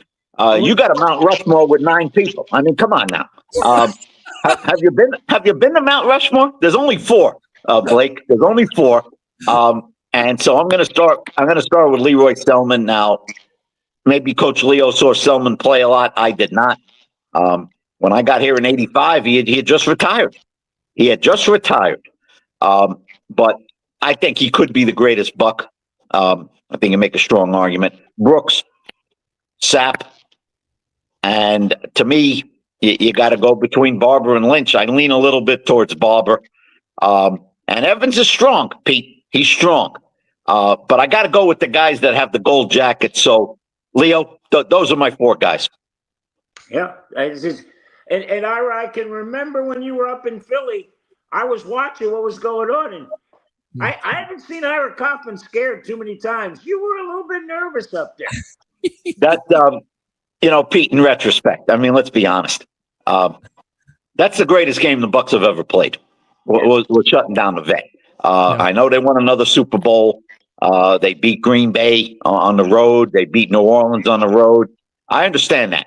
But, Pete, the significance of that game at that time was incredible. Gruden's first year. The 9 defensive touchdowns in the regular season and then dominating. Gannon was the MVP of the league that year. This guy's not a bum, Rich Gannon. They had Tim Brown and Jerry Rice on that team. And the Bucs manhandled them. And then the Philly game, I think, was the greatest game the Bucs have ever played. And it all turned, Coach, on the Juravis's catch, didn't it? Yes, it did. And Joe came up that day with the cheerleaders. And I can remember talking to Jaworski because Bill Berge had me over to the Berge brunch right before. Jaworski comes in and goes, because I went on TV the night before on Comcast and I said, hey, this is not your grandfather's Buccaneers. This is a whole different animal. And I said, they're probably going to win, and they're probably going to win on a great play. And George comes in and says, Leo, you're right. There's a different mentality. There's a different vibe on this team. And when Jurevicius showed up, think about this now. He's not even supposed to make the trip. He comes up with the cheerleaders and then catches that daggone 2-yard under and outruns everybody for 67 yards. 71 yards. 71 yards. And it's the fastest you ever seen Jurevicius run past those defenders, beating Barry Gardner there in the middle linebacker. I always remember John Gruden talking about that. We were talking about draft memories tonight, Ira. What's one of yours that you covered that you can specifically remember and say, man, that was unbelievable what the Bucs did, or year, man, the Bucs didn't know what they were doing. Give me a couple memories there. All right. I got one for you. I think it was 2011. And so it ended up being Raheem's last year. Now, of course, 2010 was a really good year for the Bucs. Very exciting year for the Glazers with Josh Freeman. So now it's the 2011 draft, and you're thinking, well, they won 10 games. You know, if they have a good draft, they're going to be very dangerous. And I think they took Daquan Bowers that year, Coach, maybe second round. And so I remember, you know, when the draft was over, we were still at one Buck place, and I remember, and I saw Raheem and Mark Dominic, and they were sipping a ginger ale at the bar at one Buck place, and I was doing grades for the Tribune, draft grades, and they said, "Hey, did you give us a grade?" I said, "Yeah." "What'd you give us?" I said, B-. I thought Raheem was going to choke me, and he started screaming. He goes, "We stole Daquan Bowers. You're talking about a future Pro Bowler, possible Hall of Famer. Daquan Bowers is the man, Ira. He's the man." And lo and behold, Coach, he wasn't the man. He wasn't the man. No, he was not the man. And I remember that year specifically. They started out 4-2. I believe they also drafted Adrian Claiborne at the time, passing up on eventual Bucs killer Cam Jordan. For the Saints. What a memory, Blake. Outstanding. Thank you. All right, give me a prediction here, Ira. I know you got other things to do. We appreciate the time tonight here on the Evolution, but give me a prediction at 19. What does Jason Light and the Tampa Bay Buccaneers do on Thursday night? Well, two things. One, our resident draft guru at Joe Bucs Fan is a guy named Sean Sullivan. He's the GM of Bill Curry Ford on Dale Mabry. The guy puts the work in, Leo. This guy knows what he's talking about, and he did his mock first round on Monday, and he's got the Bucs taking Walter Nolan out of Mississippi. He said he's a defensive tackle that has some pass rush skills, and he thinks he could fit very nicely in a rotation with Cansey and Vea. I don't think that's crazy. Pete, did you go with the Boston College edge guy? I think that's a pretty good pick. Yeah, as a Raku, a lot of people are talking about Starks out of Georgia, the safety, talking about corners. Some of the corners they're talking about, though, Ira and Leo, they're smallish. They're not in the Todd Bowles, what he wants. He wants a Jamel Dean. I get it. Dean is up here for competition. He wants a Zion McCollum, but they're not, big body. You can get those guys in the second or third round. I think you go with an You're edge. right. The Barron kid out of Texas is 5'11", Pete. So I know what you're talking about. Yeah, exactly. Leo, who you got him taking, Leo? Yeah. You know what?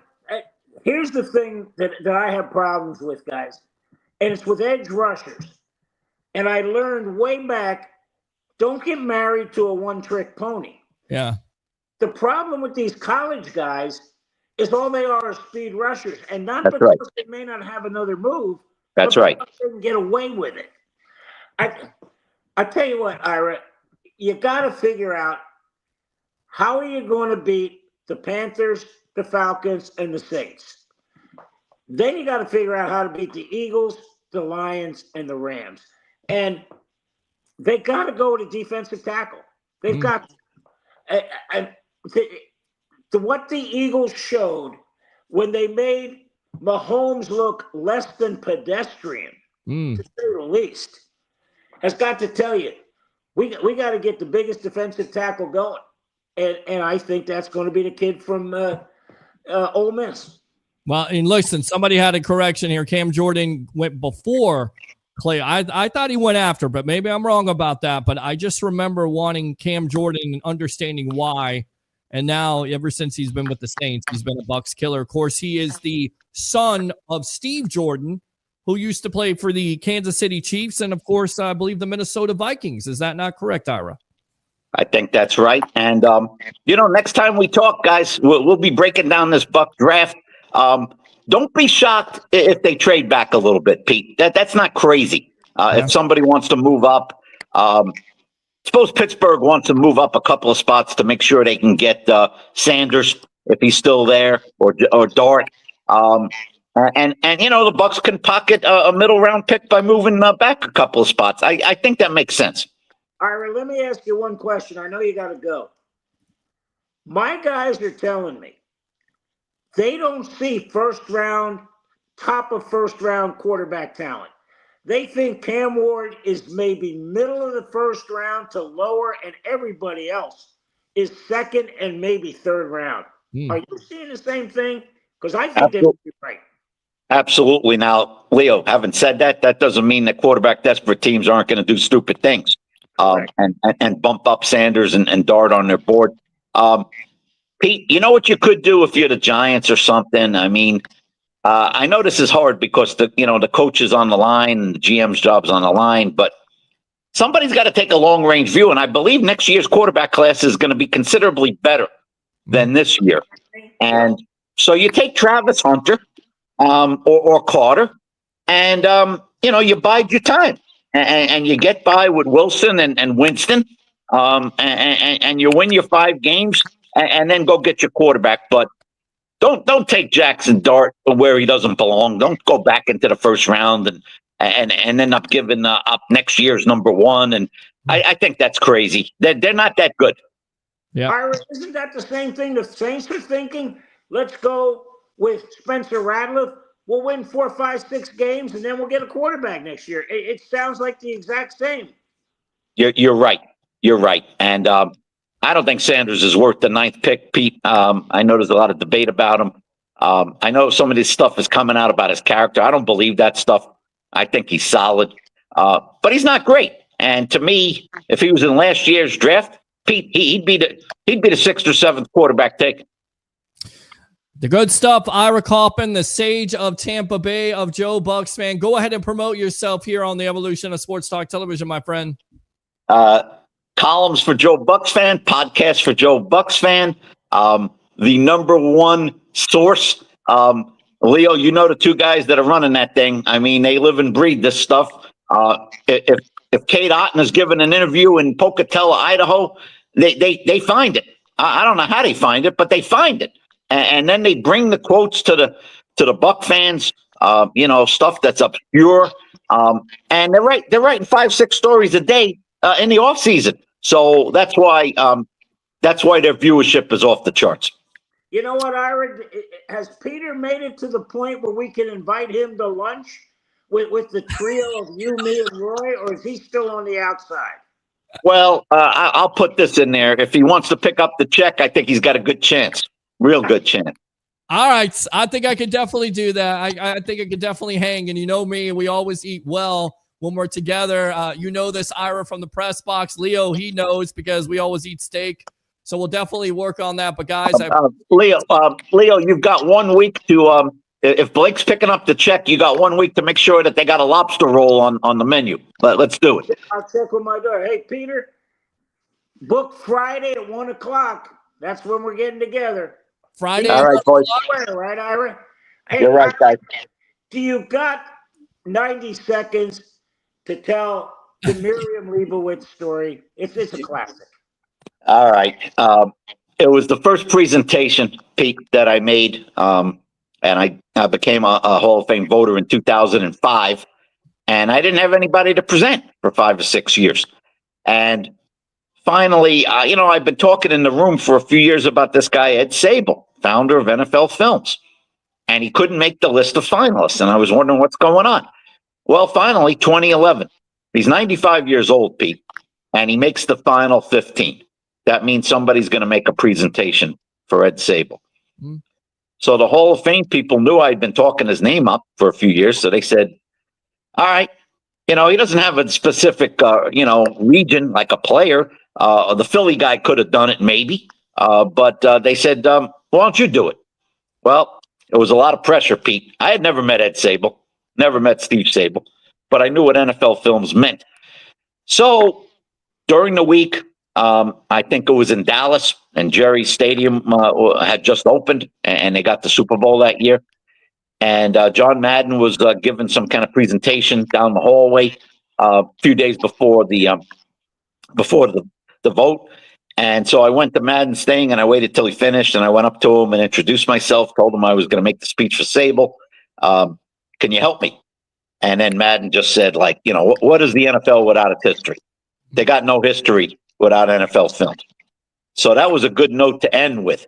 But, Coach Leo knows me, and a little bit of humor goes a long way in that room because, it's an 8-hour meeting, and, making people laugh is not a bad strategy. So here's what I came up with. Pete, after about a minute or two of talking about NFL Films, I said, now, wait a minute, people. I've got every reason to vote against Ed Sable. Now, that got their attention. And I said, he stunted my growth. He stunted my social growth. Here I am in Brooklyn. I'm 17 years old. And instead of going out with Muriel Berkowitz, and that's a name that I just came up with. It was a made-up name, but it sounded that it could fit Brooklyn in the early 70s. And I said, instead of going out with Muriel Berkowitz on a Saturday night at 7:30, I'm watching the Cowboys and the Redskins in the game of the week. And I said, damn you, Ed Sable, for what you did to me. I could have been going out all those years, and I'm watching the NFL game of the week on Saturday night. And Peter King was so knocked over by it. At the end of the meeting, he goes, I'm coming in next year with a T-shirt that says Muriel Berkowitz for president. And 10 years later, I told Peter King that there is no Muriel Berkowitz. But it worked. A couple hours later, the man had a gold jacket, and I was very happy. Great stuff. I love that story. I always love hearing that story here on The Evolution. We got to work on getting Simeon Rice in. That's your next goal, Simeon Rice. Buck fans are all over me. They want Allstott. They want Hardy Nickerson. They want Simeon Rice. Help me out here, Coach. Help me out. But if Simeon can get into that room, I think that can make a compelling case for him. I do. Absolutely. He was the missing link that got him to the Super Bowl and a win. All right, Ira. We appreciate the time, my friend. My pleasure, guys. Thanks. All right. Good stuff. Yes. All right. So, Leo, you going to get out of here? You done for the night? Or you want to hang out for a little bit? Yeah, give me a couple more minutes, Peter, because we got to talk about how bad the Lightning looked last night. Well, we definitely got to talk about that. Let's go back out to Louie from the Frozen Pirate podcast. How did you like that interview, my friend, with the Sage of Tampa Bay right there? If you want somebody to present you with a Hall of Fame opportunity, that's the man that does it right there, the great Ira Kaufman. All right. That was good. That was going down memory lane. That's like listening to that, like that's good. I really enjoyed that. Let's go. go. Before you go on, yes. The only thing that really irks me about this thing with the Bucs is, Ira was right. All the media picked the Eagles to win. Yeah. A bunch of the media picked the Raiders to win. The only two people that picked the Bucs to win out there was myself and Tony Dungy. Oh. And here's the thing. I got the first question at the media with Coach Callahan. Yeah. And I go, Coach, how are you going to replicate the Bucs speed at practice? He goes, we'll have no trouble doing that. I turned to Tony Cornish and Ira and Roy. I said, they're going to get their butts beat so bad it's not even funny. Because Rice and Brown are going to catch something in practice and they're going to run for 5 yards. They caught it in the game and bam. Yeah. That's it. They're down. So, yeah. All right, my friend. We're going to go out to the phone lines here. You got a question for Leo or Louie here, the two L's on the Evolution, one day before the NFL draft. What's your name? Where you calling from? You're on the sports web. Hey, I'm David Zuzman. What's going on, buddy? Yes, you were not the biggest. This is not the biggest Jason Light fan, but he did make some compelling arguments. So we had him back on here. We're glad that you're a webhead now. We appreciate that. So who do you want the Bucs to take at 19, or do you want to talk to Louie or Leo here? Yeah, so I would like to talk to about the draft. Okay. So if I was in Jason's shoes, I would either pick Izaraku or Nolan. That would be one of my two choices for the first round. Okay. And why would you take Izaraku or Nolan? I know kind of Izaraku because you want to get an edge rusher, but Nolan's kind of coming out of nowhere here, and this is what Ira's talked about. Sean Sullivan there at for the Joe Bucs fan mocking him there as a defensive tackle. He's kind of come out of nowhere, but that would be, a pick. And let me go out to you, Leo. That would kind of be a pick for what Todd Bowles wants to do, right? Again, you get bigger up front. You're still able to have, somewhat of that rush there. Could you see Walter Nolan, or could you see Izaraku? Where do you go, Leo, in your opinion? And I'll go out to you, Louie. Go ahead. Again, guys, it's a copycat league. Yeah. How did the Eagles win the Super Bowl? Well, they won the Super Bowl by having two massive defensive tackles that just collapsed the pocket and put color in the face. That's how you're going to win. Yeah. And there's 31 teams that are going to copy that. Sure. That's why you think the Bucs are going to take that biggest defensive tackle they can find. And now you got Chancey, you got Vita Vea, and you got another guy because now they're going to collapse pockets. And you know what that does, guys? It's all a matter of math. You put two guys in the A gaps, a zero technique or a three technique, it occupies three people. Right. It occupies the center and both guards. You know what that means? Your edge rushers are man on man. Man on man. That's what you want. Right. Louie, what do you say here? Nolan and, again, Izaraku, those are his picks. It seems like a lot of Bucs fans are going away from corner and safety and even linebacker, going with the edge rusher or the defensive tackle. What do you say? Yeah, things like this, when we get closer to the draft, things like this tend to happen, and we just got to be realistic. Again, I'm going to stay my ground. The Bucs need a corner. But if I had to choose, it's going to be Izaraku. I think the Buccaneers can find defensive tackles in the later round, and I get it. Vita Vea, Ira brought up a great point. Vita Vea is getting up there. He doesn't play all the snaps, but that's why I say you can find then somebody else, a defensive lineman, because Vita Vea is the guy right now. It's not a position that you need to really address early on in the draft. And if the Buccaneers do decide to trade back, you're going to gain some draft capital, so that gives you some leeway there. But again, I'd rather go edge instead of D tackle with that pick, just because again, it's not. I mean, I prefer edge. Defensive tackle is not a necessity for us right now in the first or second round.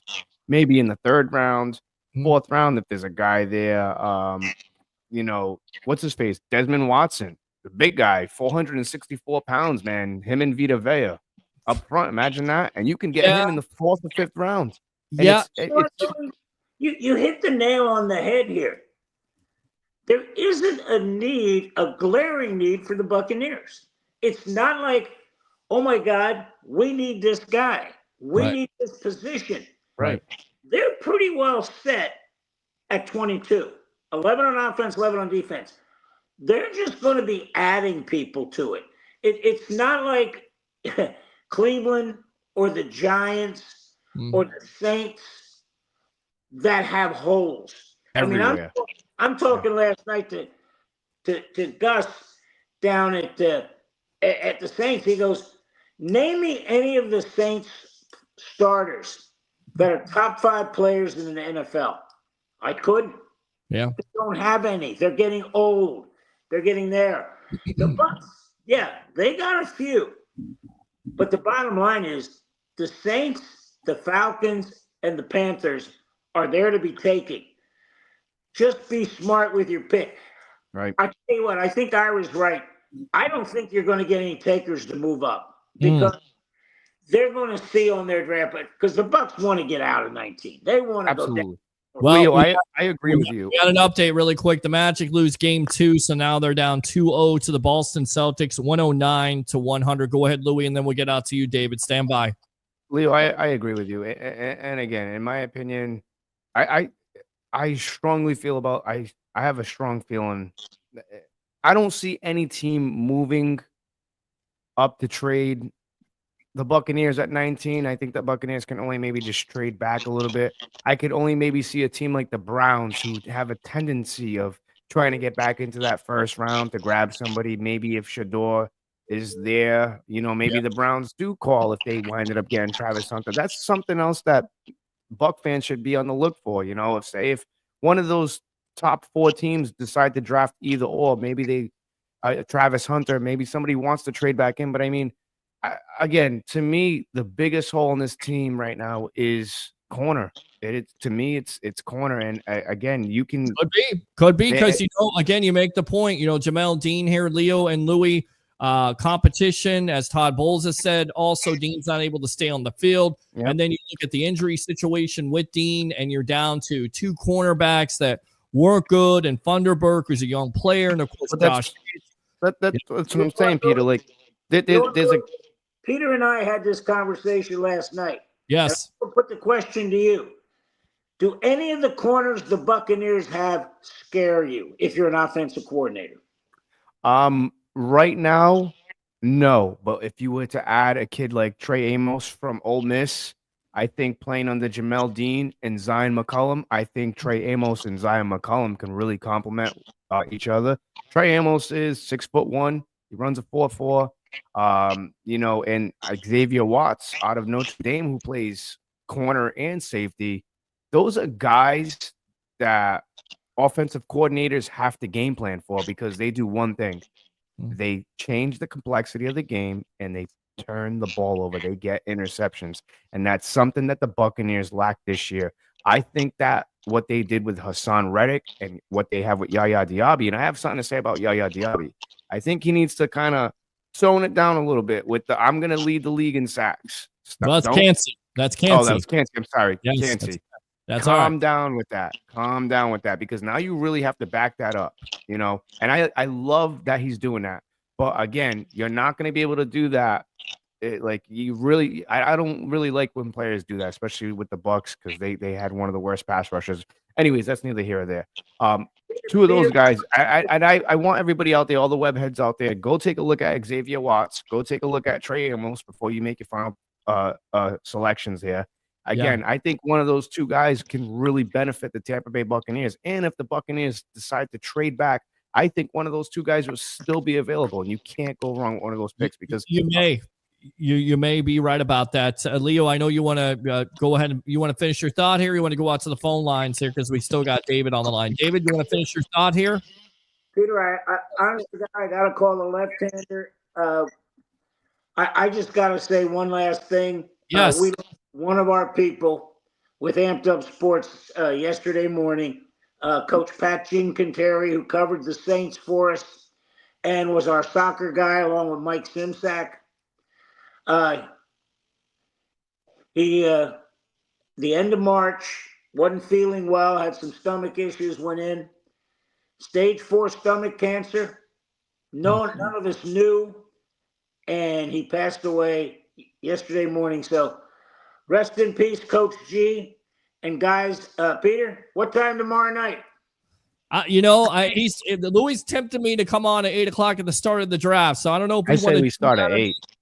We want to start at 8. I mean, do we want to start at 8:00? I'm all for it. I can get on at 9. So whatever you want me to do. Okay.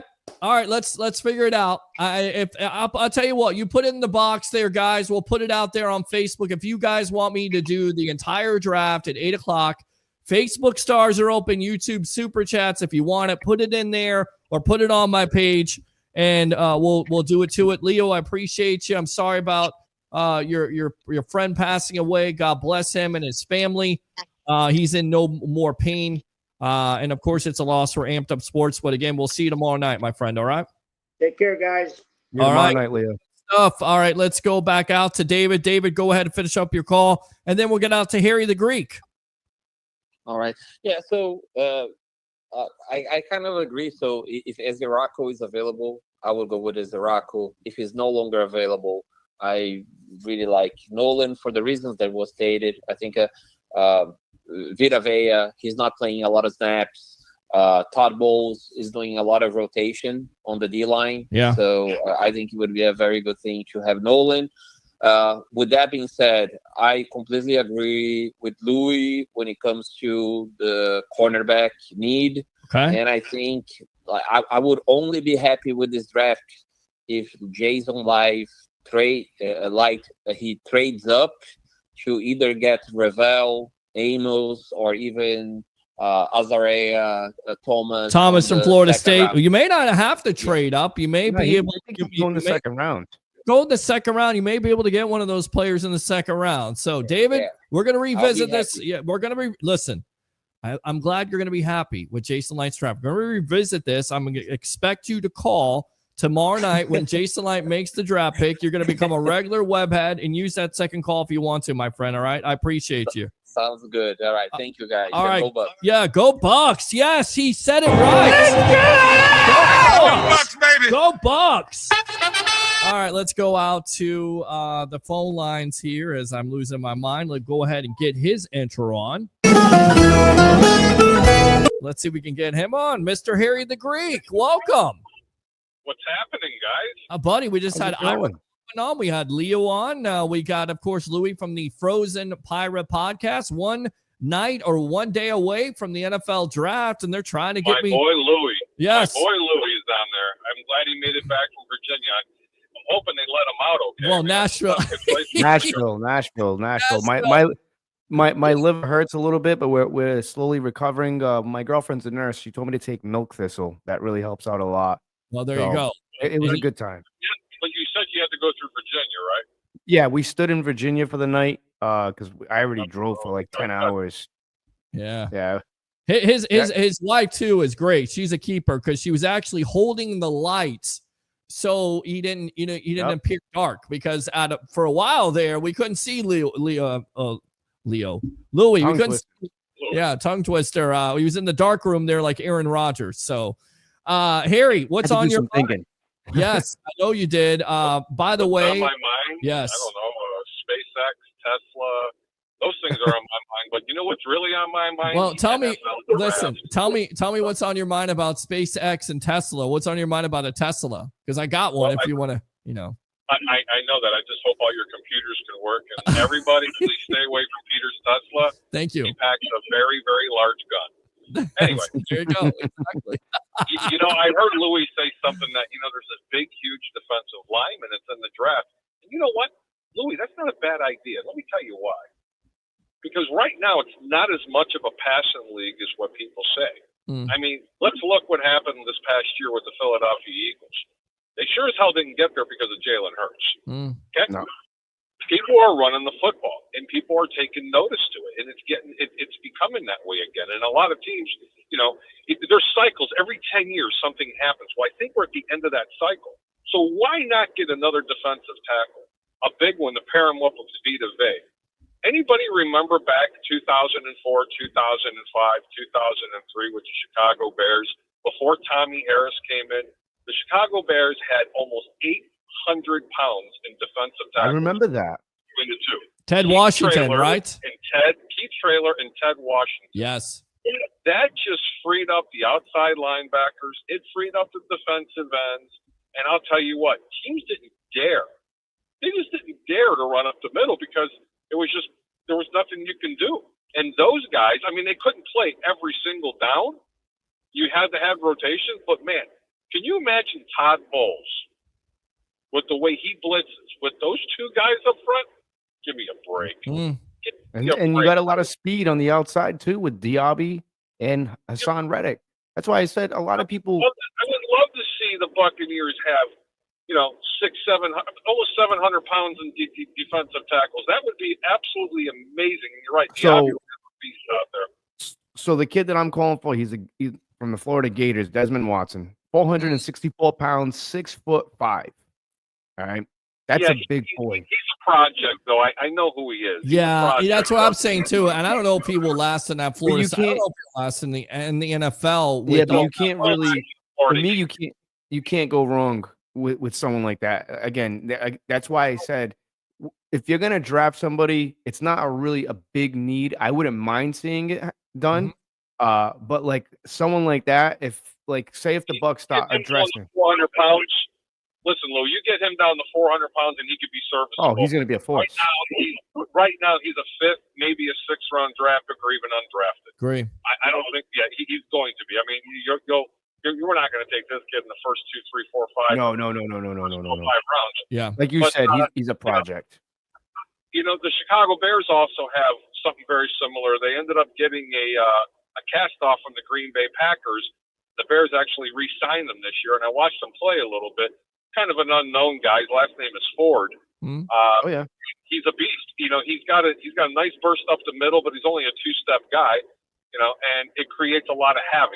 He definitely requires a double team, especially against the run. So, I'd love to see more beef on the defensive line for the Tampa Bay Buccaneers because I'll tell you what, that'll definitely shore up and free up them linebackers. Oh yeah, I mean you got two guys. I mean Vita Vea commands two blockers at all times. So 2 or 3 blockers, and that definitely helps because when you have those two guys in the middle, as my uncle would say, that's two big hosses, then that definitely frees up those guys on the outside. And Kalijah Kancey already saying he wants to lead the league in sacks. We'll see. He had the opportunity. If he could stay healthy, he's always after the quarterback. Doesn't miss many tackles. Besides Jaden Daniels there in the wild card game, getting the towel. Can't get them all though, Peter. Yeah, can't get them all, but he's yes. Peter, you remember I'm the one who picked Kalijah Kancey to go to the Buccaneers. I know you did. You did, and of course, big game James. I told you, and I told you his motor. I told you that way before it was even going to happen. I thought that he was going to the Bucs. Right. Not that I'm a huge prognosticator, known as Harry the Greek. You're pretty good. But proposition bets. Listen, without being a smartass, this guy did not live up to what his expectations were going to be. But watch out. This coming year, I have a funny feeling if this young man stays healthy, he could have a resemblance of an Donald type of player because that's exactly who I compared him to coming out of college. Right. Same frame, same size, the whole 9 yards. I would personally like to see him bulk up about 15 or 20 pounds. I said the same thing. I feel like he's a little undersized. I said the same exact thing. I feel like he's a little undersized. Yeah. But so is Aaron Donald. Yeah. All right, let me crafty. Let me put you on the line here because they're trying to get me to go 8 o'clock. So I'm going to put it out there on Facebook and on Twitter. If you guys want me to go 8 o'clock for the full draft, I want some Facebook stars. I want some YouTube super chats. Should I go 8 o'clock tomorrow night here, the full draft? And Harry the Greek, are you going to be joining me for a little bit? Unfortunately, I don't know if I do. I'm going to have to go live from one of the pari-mutuel facilities because, the Greeks got to make some money. Well, I can always get you on there. I'll just, have some good Wi-Fi and give me some thoughts on the Bears and everything else. Got the 10th pick. I'll tell you what, it's going to be a very interesting first 6 picks. I can tell you that. Tell you that. And I'm really hoping the Raiders, even with, Tom Brady being involved, I hope they still continue to be the Raiders. I really do. Well, there's Spytech there. Spytech is now their general manager. I think they're going to be able to turn that around. Pete Carroll. Just added Devin White. Yeah. There's just something. There's just truly something about that organization that makes them screw it up. Listen, it's the ghost of Al Davis. It's taking a wide receiver because he runs a 4-2 or a 4-3. Yeah, wrong. It's the beating that the Buccaneers gave him in the Super Bowl because they've never been right.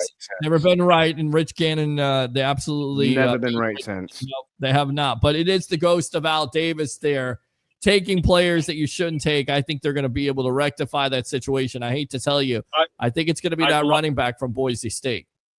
You know what? And that's what I'm saying. I hope they blow that.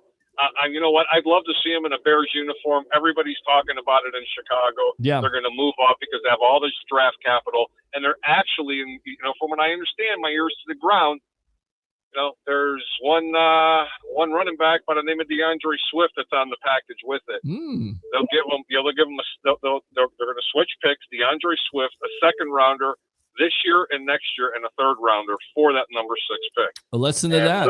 There you go. That's already kind of on the table.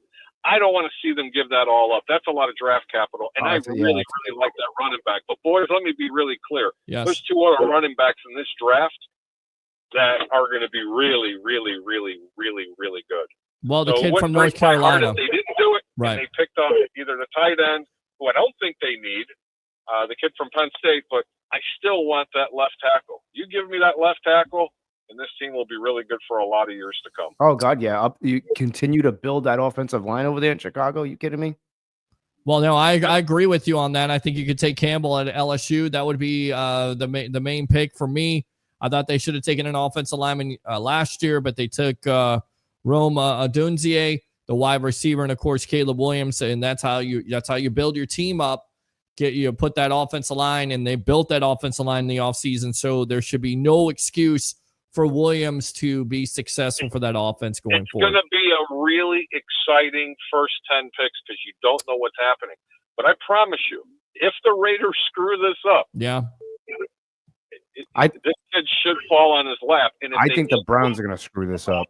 Well, the Browns could always screw it up and not take Travis Hunter, and then everything, because that's assumed they're going to take Travis Hunter. Maybe they take a quarterback. We don't know here. Peter, 8 o'clock. We got to do it. 8 o'clock. People are talking about 2 to 3 quarterbacks. Yeah. And you ready? Yes. 3 running backs are all going to go in the first 10 picks. Yes. What are you kidding me? That sounds like 3 or 4 teams screwing it up. Let me be really clear. There's not a quarterback in this draft right now, including Cam Ward out of Miami, who I like a lot, that is deserving to be the number 1 pick. In last year's draft, he would have been the 6th rated quarterback coming out of the draft. 6. Yep.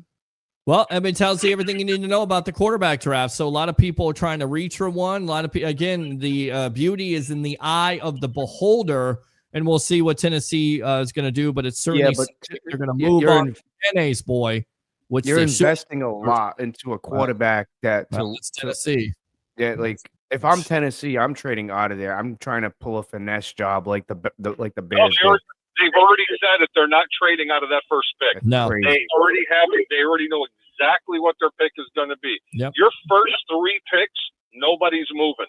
It's after that 3rd pick, here it comes, baby.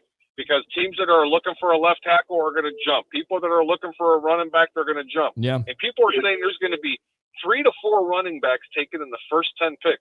I've never heard of anything I've never heard of anything that ridiculous in my entire life. I have not either. I feel like it's, again, Saquon Barkley going for 2,000. Everybody's changed their mind now. You draft a running back in the first round. Harry the Greek, we appreciate you. Hopefully we see you tomorrow night here on the Evolution, all right? Little Louie, you take care, brother. Peter. Absolutely. Yes. Stop playing all this stupid shit, okay? We'll talk to you later. All right, I appreciate you. Thanks a lot. I won't do it while he's on the phone, but I will do it now. Let's go! All right, Dave, I see you there. Sun Devil Dave, call back. Somebody else sent me something, so we got super chats here. 8 o'clock. It is LFG. Go Bucs. Let's go! How about them Bucs, baby? All right, so that's one from David right there, and David is he's kind of like my favorite now. He's kind of like being my favorite. Like he's calling in, he's being a webhead, he's doing the YouTube super chats. Love it, man. Appreciate you being a part of the show. Let's go ahead and go out to some of these comments here really quick. We'll wait for David. In fact, let me call David back because I don't want to make our callers wait. But let's go ahead and give him a call back here. We'll get his intro on here. Here we go. What's going on, guys? What's going on, buddy? Sun Devil Dave right there. God bless you, man. Great job, man. Thank you, man. Thank you. Stand by really quick. Hold on. Okay. Let me put you on hold. Hold on. Tribal Troll. We got Sun Devil Dave will come out to you, okay? Busy lines today. Busy lines. It is busy lines. All right. Sun Devil Dave, 8 o'clock tomorrow for me. Yes or no? I'm on it. 8 o'clock it is. We should do like 3 hours. We should go to like World of Beer or 2001, whatever. Just go somewhere for 3 hours. If set up your table. If you go If you do 8 o'clock, Peter, Yes. I'm gonna go. I'm gonna go get St. James wings. I can already see it. Okay. I'm gonna get rid of this iPad. I don't want nothing in front of me, just a little screen to watch the draft. And you know what? I wasn't gonna do this because again, shout out to Nashville and Broadway. But I think this year for the draft, I'm gonna go get some IPAs. I'm gonna have a little 6-pack right there, some wings. I will not be obnoxious. I know it. Listen, I went to Broadway to drink, and I was all right, so I can handle myself. All right, I say 8 o'clock. All right, 8 o'clock. I got some people for 8 o'clock. I got David here, super chat. I think Roger gave me a super chat.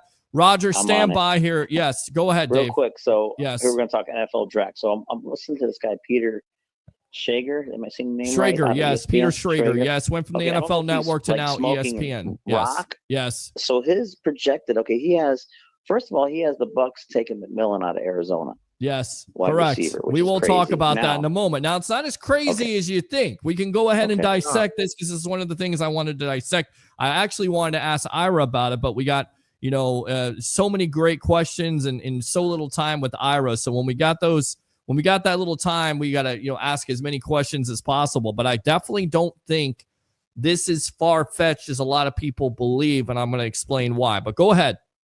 And that was the one. Then he has actually, instead of the Bears moving up, he has them trading with Indy, taking the 14th pick and taking Calvin Banks out of Texas, the big OT out of Texas. Yeah, I could see something like that. Again, I could see an OT. I think that's the way you go. You keep on building that offensive line. And I know you went in free agency and did that, but you continue to build that because injuries and everything else that's happened with this team last year and all the hits that Caleb Williams received. You can't have a quarterback receive that because once again, that ruins not only him physically, but mentally, you need that quarterback to have a sound pocket, if you will. And I think that's where you could see them going. And Indianapolis wanting to trade up. I mean, Indianapolis is a terrible organization.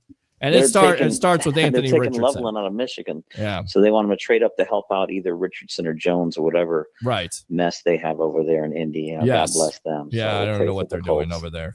Again, it starts with Anthony Richardson and even, Pat McAfee told you. We'll get to Turnbuckle Talk. I see El Ralfo Americana. I think we're gonna try to get to Turnbuckle Talk here in just a little bit. We're gonna read these comments and we're gonna continue to talk. I'll let you go, Peter. I'll let you guys go. I'll come back on Turnbuckle Talk. You guys take care. All right, Sun Devil Dave. Good call as always. Open phone lines if you guys want to talk about the draft. Who should the Bucs draft? Favorite draft memory? Do you want me to go at 8 o'clock? 727-255-0391. It's 727-255-0391. We need to get a Google number for the show. Yeah, I see. I would do that, but here's the thing. I'm not going to do that. I like the personal number. People are like, why do you give out your personal number? It's personal to me. This show is personal. The draft is personal. It's a culmination of this for all the years. These phone calls are going to keep lining up like this. We need somebody to put them on hold. I'm telling you. You're probably right about that. All right. Let's continue reading the comment. Okay, let's see here. So that was a good comment. Derek Brooks, yes. I doubted Rondé at first. Okay, I think we read that one. I just want to make sure you owed me some jerseys, my man. That's wild. You take that back. I think Joshua is talking about Bucs Mount Rushmore here. Okay, I'm so glad I never got the alarm clock uniform.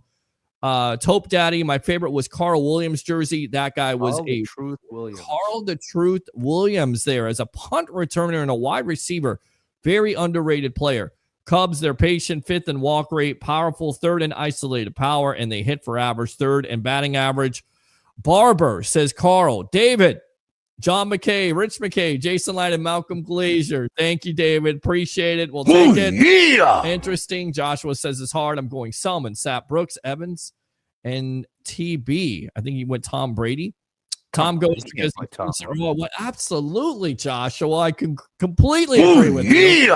Mike DeRoche, my friend from Canada, right there. Hey, Peter. Hey, Louie. What's going on, boss? How you doing? Christopher Cole. Whoa. What is this? We got another phone call. This is Mr. Franco himself. of the Tampa Bay Buccaneer fans, one of the great fans and one of the friends of our show here, Mr. Victory Monday himself. Franco, what's going on? Welcome to the Evolution. What's going on, baby? What's going on, man? Hey, listen, I want to ask you something really quick. Should I go 8 o'clock tomorrow night here live for the draft on the sports web? I think you should, man. I think it's going to be an interesting and exciting time. Well, let me ask you, where are you going to be tomorrow night? Are you going to the draft party? And if you are, can you give me a live? Can you give me a live shot from there so I can send you a link and you can give me the atmosphere, if you will, of Bucs fandom, the 50th anniversary there? Well, what I'm going to do is bring my food truck out there, and I can give you a live shot from my food truck right across from Raymond James Stadium, and I would definitely be more than willing to do that. I love it, and I definitely would love to promote that food truck, my friend. So, yes, sir. We'll definitely do that. We'll work on that. Let's talk about how we can promote this and help each other out. You know me, I'm always about Bucs fans, especially yourself. You're a Libra just like I am, so we're definitely going to come together and collaborate when it comes to the sports web. Now, tell me what's on your mind tonight, my friend, one day from the NFL draft. One day from the NFL draft, you know, I don't want to go too far into detail, but you know, I got a little intel, man, but I'm really hoping that tomorrow's draft, Jason Light puts that hat back on, man, and the draft team has done their due diligence. And I really want us to bulk up this defense, man. I'm really hoping for a big-time edge rusher. I want a splash playmaker first pick, man. I want somebody big, bro. Okay, so you want an edge rusher? You want a Izaraku from Boston College? You want a Campbell from Alabama? You want a corner? You want a safety? What does Franco want? Man, I mean, now are you talking about after the first round? Or I'm talking about first round. First round. I want somebody off the edge. I want a DN. I want an end. I want an edge rusher. There you go. I want a rusher. There you go. There you go. I want an my edge friend. rusher, man. Yep. This is what we've been talking about all night long. I say edge rusher. I say you go with Izaraku from Boston College. We'll see if he's there or not. There's some other names out there. Mikael Williams, the edge from Georgia. Maybe Mike Green, although, you know, Ira Kaufman doesn't even think he'll be on the draft board because of his character issues out of Marshall. He's another player that you have to watch out for, but he's got the production. It's just the character issues. There have been multiple things off the field. We'll just leave it at that. So we'll see what Jason Light and has in store. What else is on your mind tonight, man? I kind of think this year's draft, man, is going to be somewhat similar to things that we've seen in the past where, you know, everybody has their predictions and what they think everything should look like. Right. And I think it's going to be some shockers tomorrow, man. I think they're going to blow the roof off this draft tomorrow, and it's not going to look anything like anyone predicts it. Like it's going to go so left field. Yeah. I just got this strange feeling, man. And I tell you right now, I love the fact that not only you're a great fan of this team and you've been out there at the tailgates for What the Buck, of course, as we do it before the game, which is awesome. And you do your Victory Monday. Everybody loves that. But we actually got some fellow Bucs fans that are representing the Tampa Bay area right there in Green Bay that are going to be announcing picks. I want to get them on and talk to them because that's amazing. You know, fans of this team are the lifeblood of what the sports web is all about. We love the Bucs here, and we made no bones about it. So I think that's so cool. I'm just wondering when they're going to ask you when you're going to represent. That's what I want to know. I don't know. We'll see. We'll see. But shouts out to everybody who got the opportunity to go out, man. You know, Mama Spent, she's taking a great group out there representing What the Buck, man. Yes. And we got some fans all around, man. You know, in different groups, but all Bucks fans going out there and going to represent us to the fullest out there in Green Bay. And you know, shouts out to them guys. You know, safe travels and whatnot. And you know, if you know, to anybody out there, you don't necessarily have to be a fan of the Buccaneers, man. Anybody who is a fan of football, you know, if you ever get the opportunity to go and experience the draft, you know, it is electrifying, man. And it's like the tip off to your football season. It is charging. Like, it is. The atmosphere is ridiculous, man. Yes, that's what it's all about. It's the start of football season. I always tell everybody. So what else is on your mind tonight, my friend?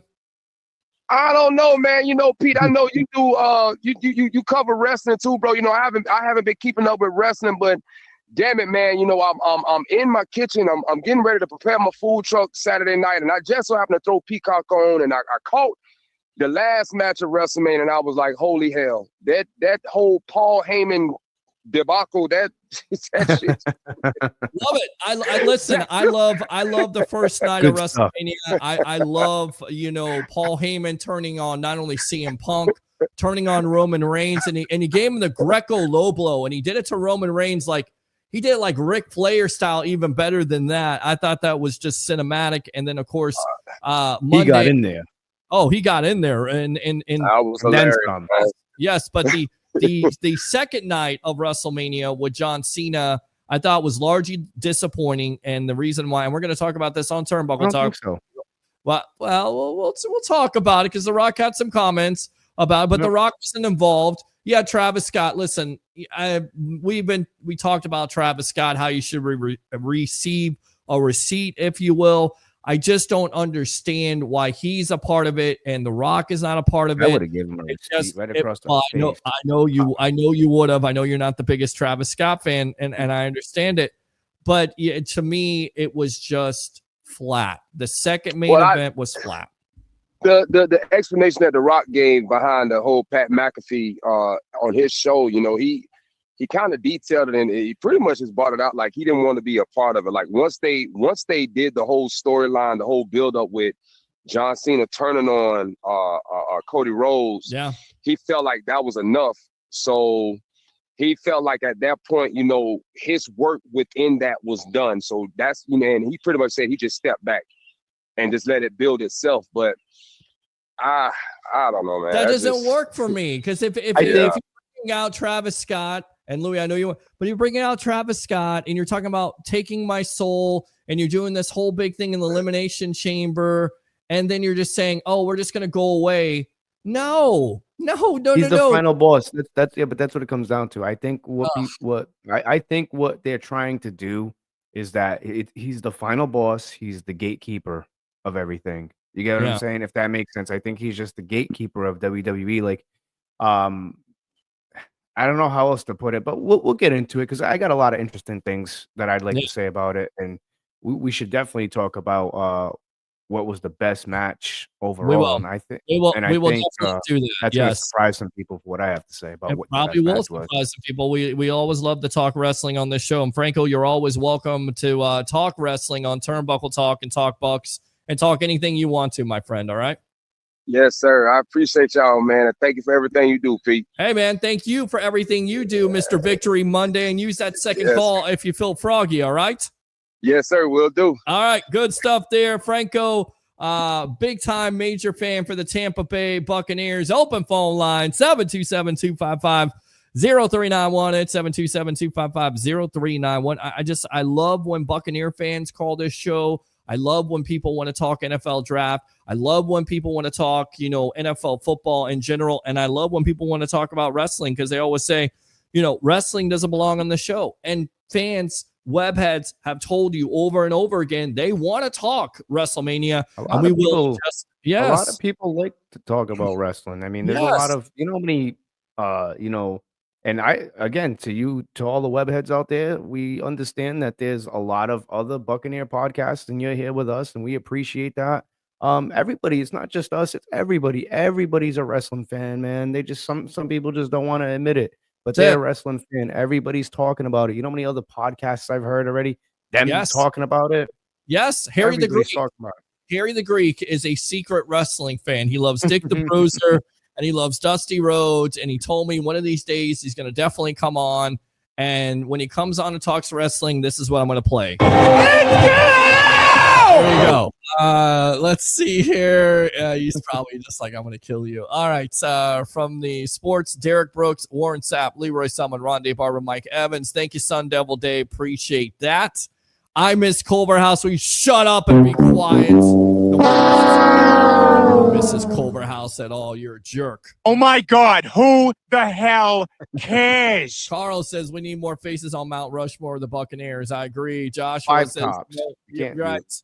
You know you want that free jersey. No, I don't. Dave, either you're with us or you're against us. Love it, Joshua.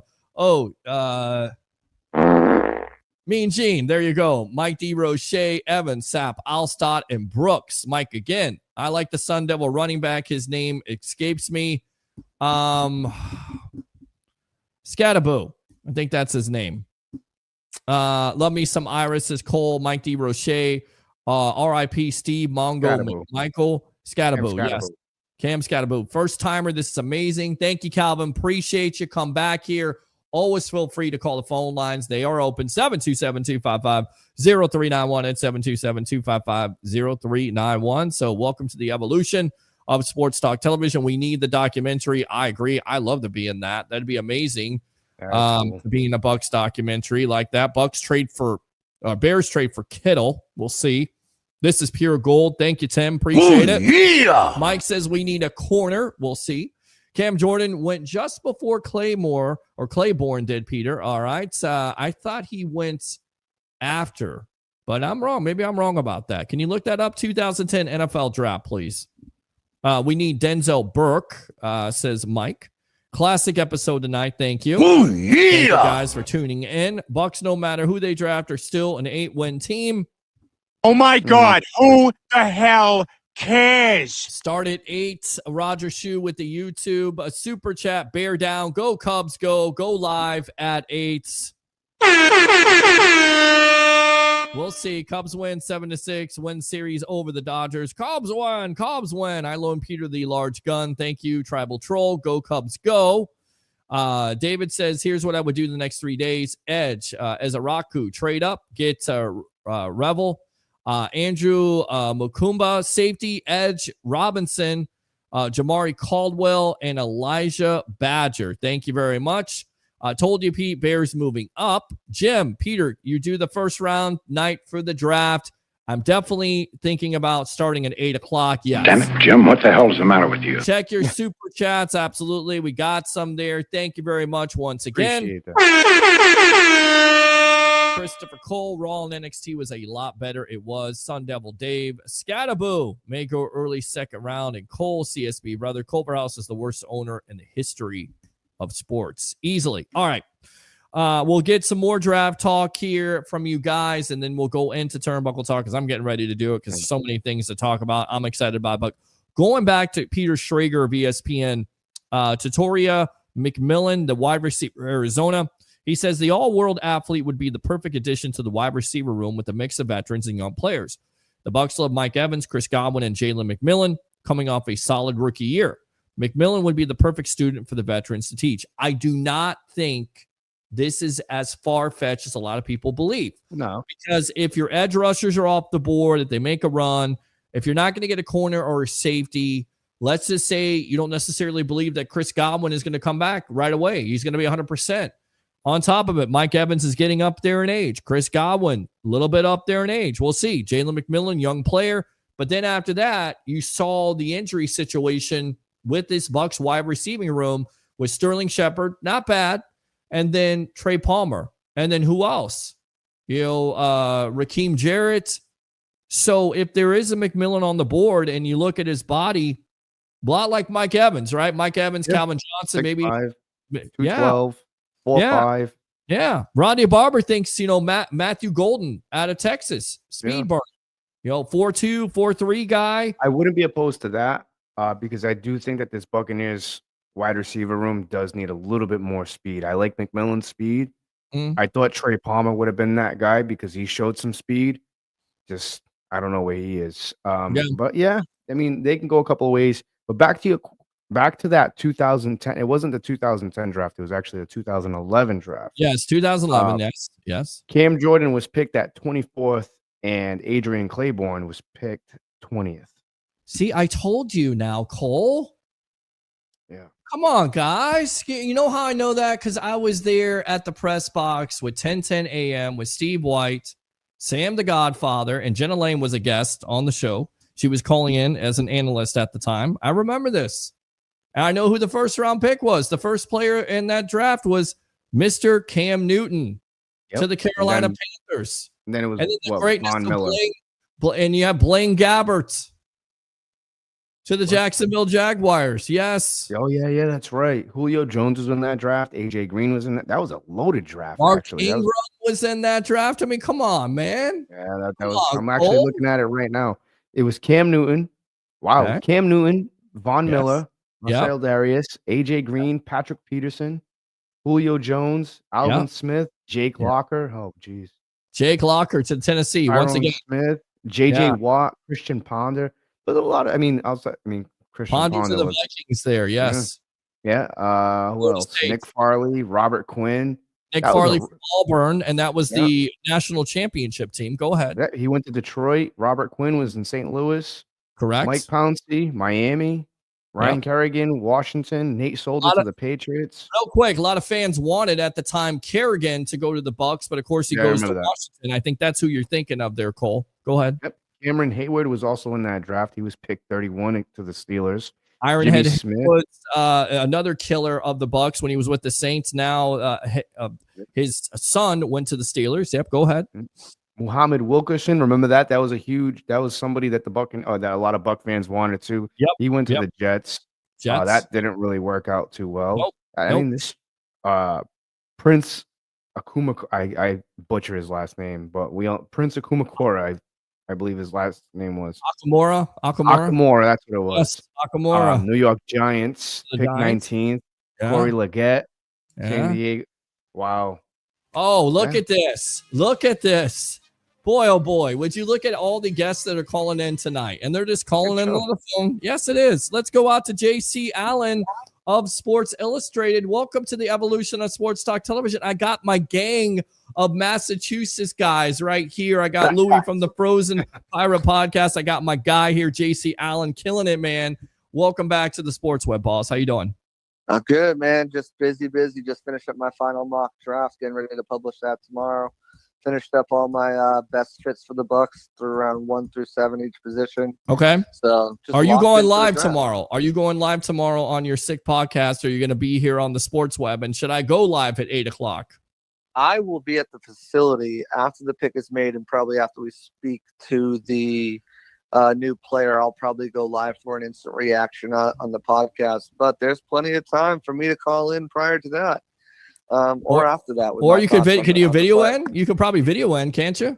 I might be able to video in while I walk around. Okay. Walk around. We'll get you on here. We'll send you the link. So there you go. I think I'm getting convinced here to go at 8:00. I was thinking of just going 9, but I think I I'm told gonna him go 8:00. You got to do He it. said 8:00 here. So he's Yeah, 8:00's a good time. All right. All right. So what are we looking at here? Because I've seen some of your mock drafts. I like the kid from Boston College as a Raku there, but you kind of go with a little bit different here. Barron, Starks. How you feeling about this Bucs team at 19? Yeah, it's such a weird draft because really it's really going to be, kind of pick your poison, pick your flavor. What do you like? There's just a limited amount of blue chip, true first round players. And, once you get to pick 12, 15, all the way down to, in the late second round, there's really not too much difference between the players unless somebody starts to fall. For me, when I look at it, at the Bucs, and I look at what their needs are and what their holes are, there's really only one position on this roster that I think that they could upgrade and find immediate impact starter at, and that's either at safety or nickel cornerback. They've talked about wanting to get Tyke Smith, playing at safety to get him on the field more often, not coming out and just being a nickel player. So, if that's the case, then they will need to start a nickel. They've got Christian Izzy in there, who they're high on, but the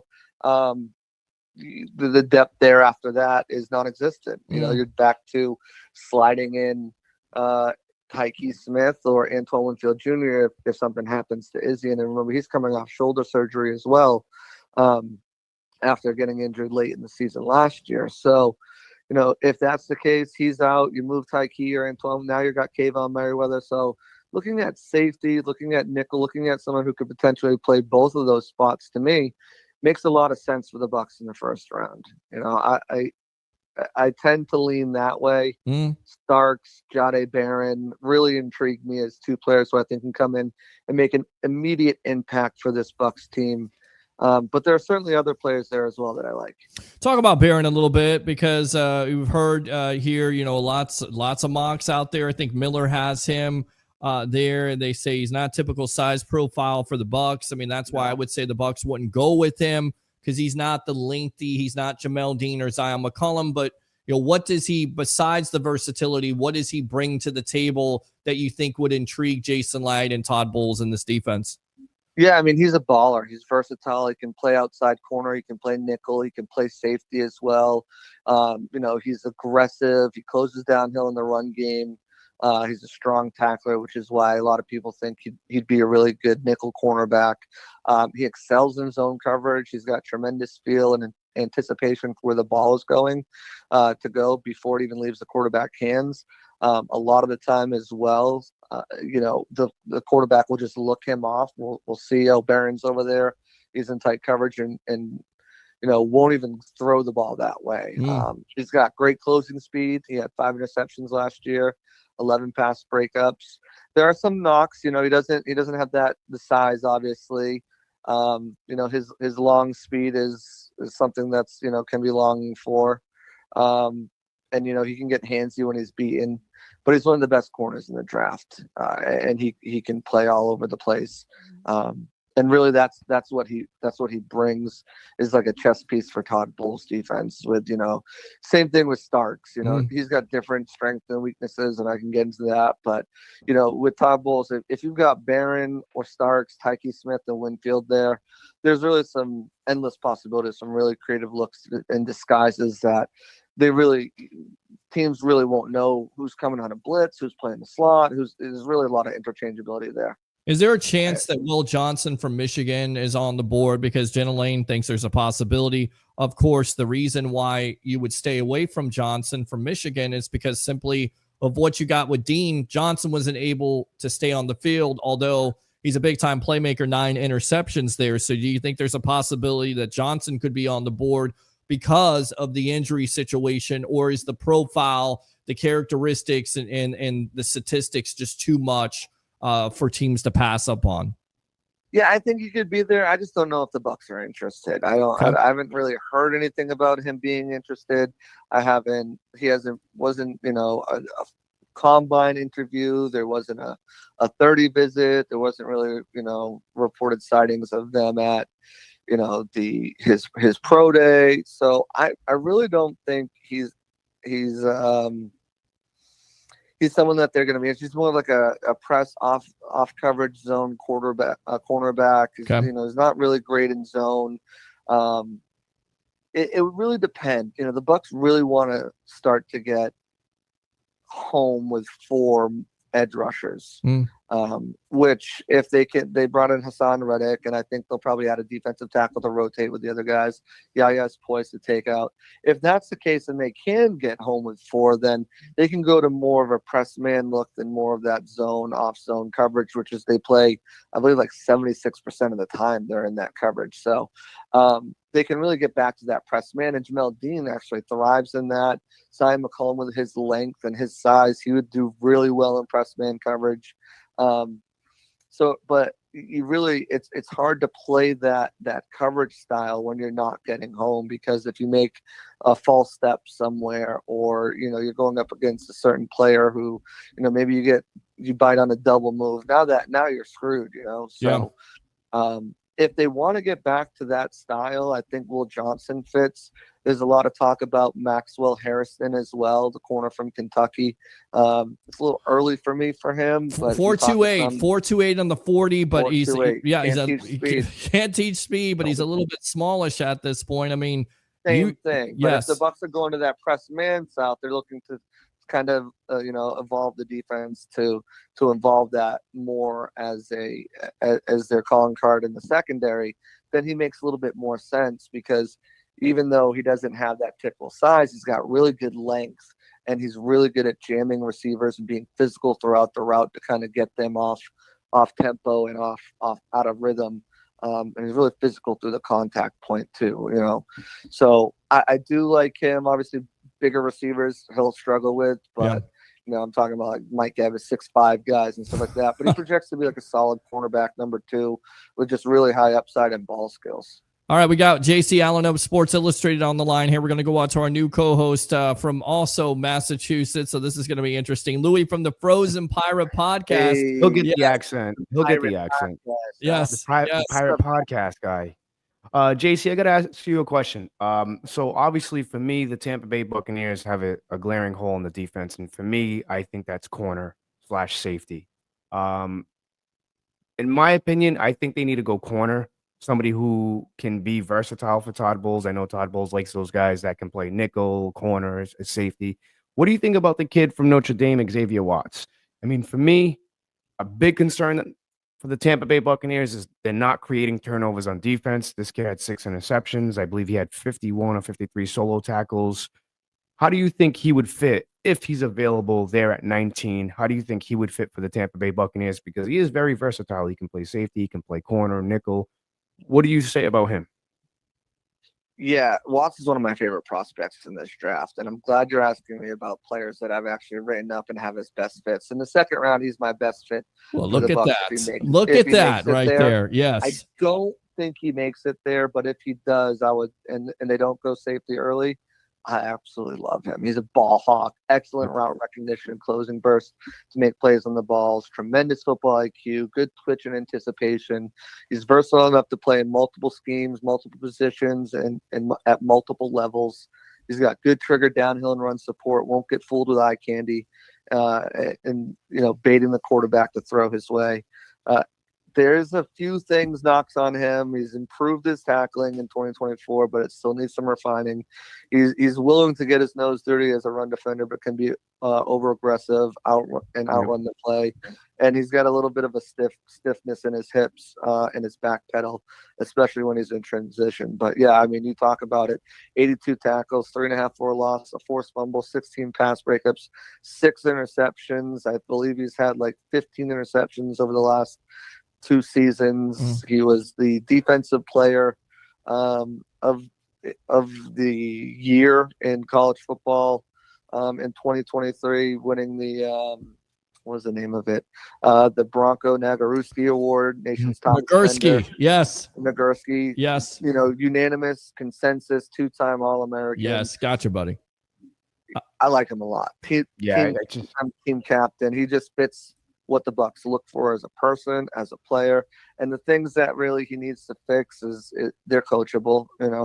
Well, they are definitely coachable. I mean, and that's where you go, and this is where the challenge is for Jason Light. I mean, I know a lot of people are getting excited about number 19, but let's say something happens where there is a quarterback that is on the board at that point. Say a Shedeur Sanders or Jackson Dart, and somebody wants to trade up. You would think that Jason Light has to take that call. You trade down, you pick up a couple of extra selections there, and that's where you start to really work, right, JC? Yeah, I think you're probably looking at the Rams as a cutoff. Okay. For where they would be willing to move down, how far they'd be willing to move down. I think if you look at 26, by the way, is where the Rams are at. So correct, just so everybody know. 25, the Texans make sense. 24 with the Packers, that makes sense. If those teams are trying to get maybe ahead of the Chargers for a wide receiver, or ahead of certain team maybe trying to move up for a tackle or something in the case of the Texans. So I think those ones, I think even the Chargers are in play at 22.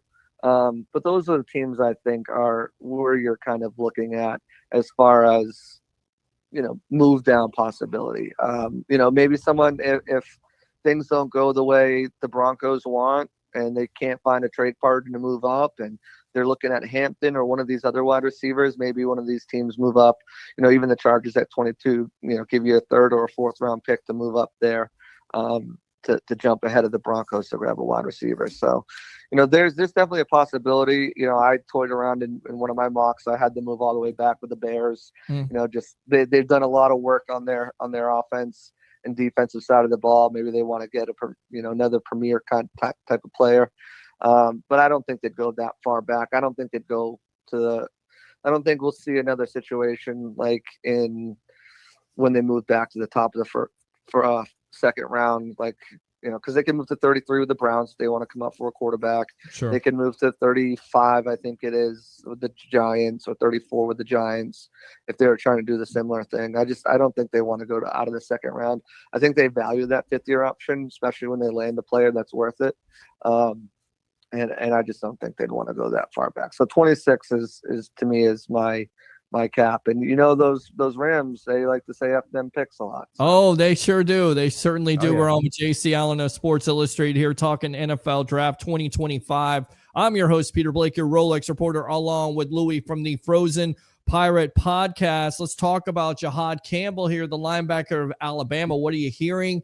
I know you've got some sources. Are the Bucs interested? Do you think he's there at 19? If he is there at 19, do you select him even with, the shoulder problems we've heard now? He may be ready for training camp. It was October now. It's his doctor, keyword, his doctor saying he'll be ready by training camp. So do you think the Bucs would be interested? Are they running to that podium, JC, to take him at 19? I thought they would about a week and a half ago. Okay. Maybe even a week ago, I thought that would have been the move. But there are medical concerns. I love the video that came out. He just had shoulder surgery and he's already running. Well, okay. Why wouldn't he be able to run? What's he running? Yeah. Where is he running? But is he running to the podium? That's what I want to know. I believe there are concerns too, with the lower extremity as well. So maybe that's kind of what was being shown to teams. There's also, agents are reaching out to insiders and trying to prop their draft stock up. Was it a hamstring? Because I heard it was also a hamstring. Was there a hamstring issue there? Not a hamstring. I don't want to kind of get into what it was, but it was flagged when the medicals came back. Obviously the shoulder is something too. Teams are weighing, will he be back by training camp? Will he be back, later in the season? He's still going to miss all of rookie minicamp, OTAs, mandatory mini camps. That's a lot to miss. You can do good classroom work and stuff like that, but nothing beats those reps. And also disappointing for fans too, who want to see their first round pick on the field. Not that sways the front office at all in their decision. I really like him. He's a chess piece on defense. I think he can play a little off ball. He definitely he can play off ball, but definitely a little bit of outside linebacker, kind of Micah Parsons-esque. I wouldn't call him Micah Parsons, but he can play that role and come down, and he's sound in all three phases of the game: coverage against the run, rushing the passer. He's got elite traits, and he should be wildly successful in the next level. There are some things he still needs to work on. He's only had 2 years at off-ball linebacker, so his instincts are still developing, as are his coverage skills from that position. He can attack high when he's tackling, and those medical concerns are really big. But there's no doubting his talent. Todd Bowles said he wants ball hawks and playmakers. He's both. He gets the ball. He's a playmaker when it counts.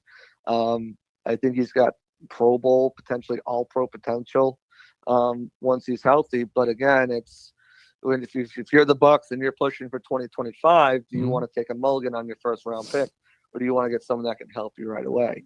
Again, it goes back to that conversation of where is the quickest path for playing time on your roster for someone to make an impact. To me, that's safety and nickel, which always brings me back to Malachi Starks.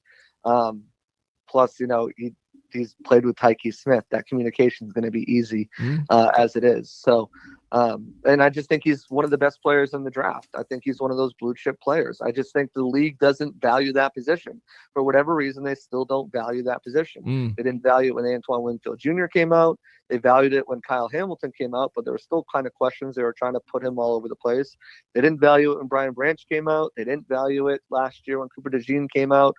Will they value it here at 19? I don't think so, because I think he's a top 10 player, top 12 player, if people value this position, but I still think he can find his way into the first round, and I would love it at 19. But I know a team that would value him. That's the Baltimore Ravens. He would be perfect because, they can do whatever they can keep Hamilton at his safety position. And once again, they can use that chess piece all over the place. Now, with that being said, Peter Schrager's come out and said to Tori, I believe I'm pronouncing his name correctly, McMillan out of Arizona. I just call him Tet. I love Tet. I am all for Tet. I think it'd be a great move. At 19, you go with McMillan and Matthew Golden because Rondé Barber. It was said Matthew you can't. Golden for me. Okay. Why not go? Why McMillan and over Golden then? I just like what McMillan brings to the room, right? He brings size, and you only have one true size guy out there. I don't think he's Mike Evans, the future incarnate of Mike Evans, but I do think that he brings a similar skill set and can really be a playmaker and difference maker for this team on the outside. And now you get McMillan, you can use him, line him up inside, outside, all over the place. I really like what he brings to the table. I like Golden too, but just in a different way and not in the first round. I'm not huge on him. I think his 4.29 speed is being overhyped. He doesn't play that fast. You know, he's got inside outside flexibility, and he does play bigger than his size. He's only 5'11", but he plays much bigger than that. And he's a great route runner, excellent tempo, good body control, sells his breaks and cuts really well, sells his routes with conviction, displays I sound like Mel Kiper. Impressive tracking skills, strong to the catch point, shows great awareness. He's both a sideline receiver and a ball carrier. Love it. But he's not going to make people miss in space. You know, he's got all that speed and really he's not a yak guy. You know, if you're a physical defensive back, you know, you're going to be able to stymie him not only at the line, but also through the route and through the catch point. And he's not going to give you anything as a blocker. You know, he runs his routes good and with conviction, but it's a little sloppy sometimes, and he's got a lot of focus drops. Not only that, he'll ease up when he's not the focal point of the play. There's numerous times where he's not giving up on a play, but, you know, not there.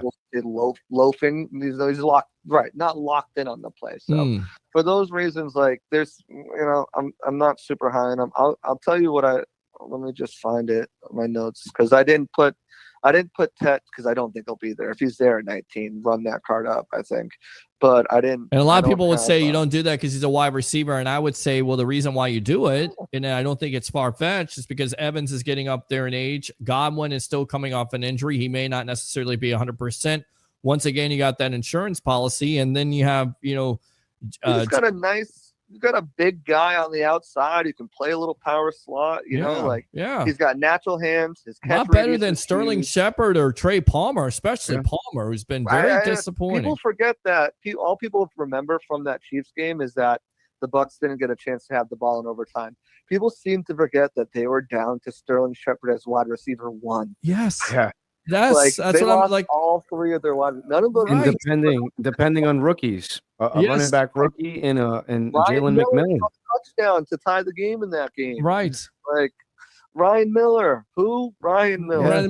Brian Miller. Who? McMillan would be great. You know, he's a good outside receiver. He's got excellent size. He knows how to use that at the catch point. Versatile enough to play the X, as you know, on the Z, the power slot.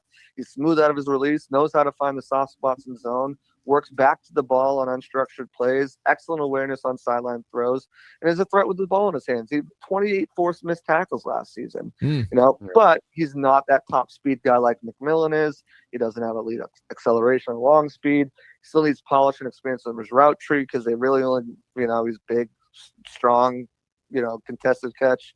He's go route, fade route, post route. But he can be disruptive, you know, for his size. He can still be kind of disruptive with physical corners along the line. And, you know, he finds crafty ways to separate. He's not someone who's going to consistently create it, you know, against man coverage. But back-to-back 1,300-plus yard seasons, 84 receptions, 1,300 yards this year, 8 touchdowns. He's a monster. Anyone who thinks that they shouldn't look at him or be excited about him at 19 is crazy. And I like Emeka Egbuka a lot too. I really like Emeka Egbuka.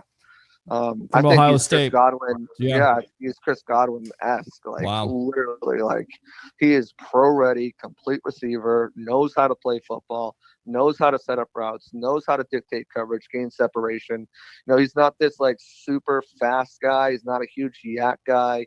And you know, physical corners can kind of have some way with him, but ball tracking skills, high point in the catch, strong hands, always working back to the red zone, quarterback threat in the red zone. You know, he's the guy. He's the all-time receptions leader at Ohio State, which is funny because it's not by a lot, but not many people stay at Ohio State long, especially as wide receivers. They just get drafted because they're good.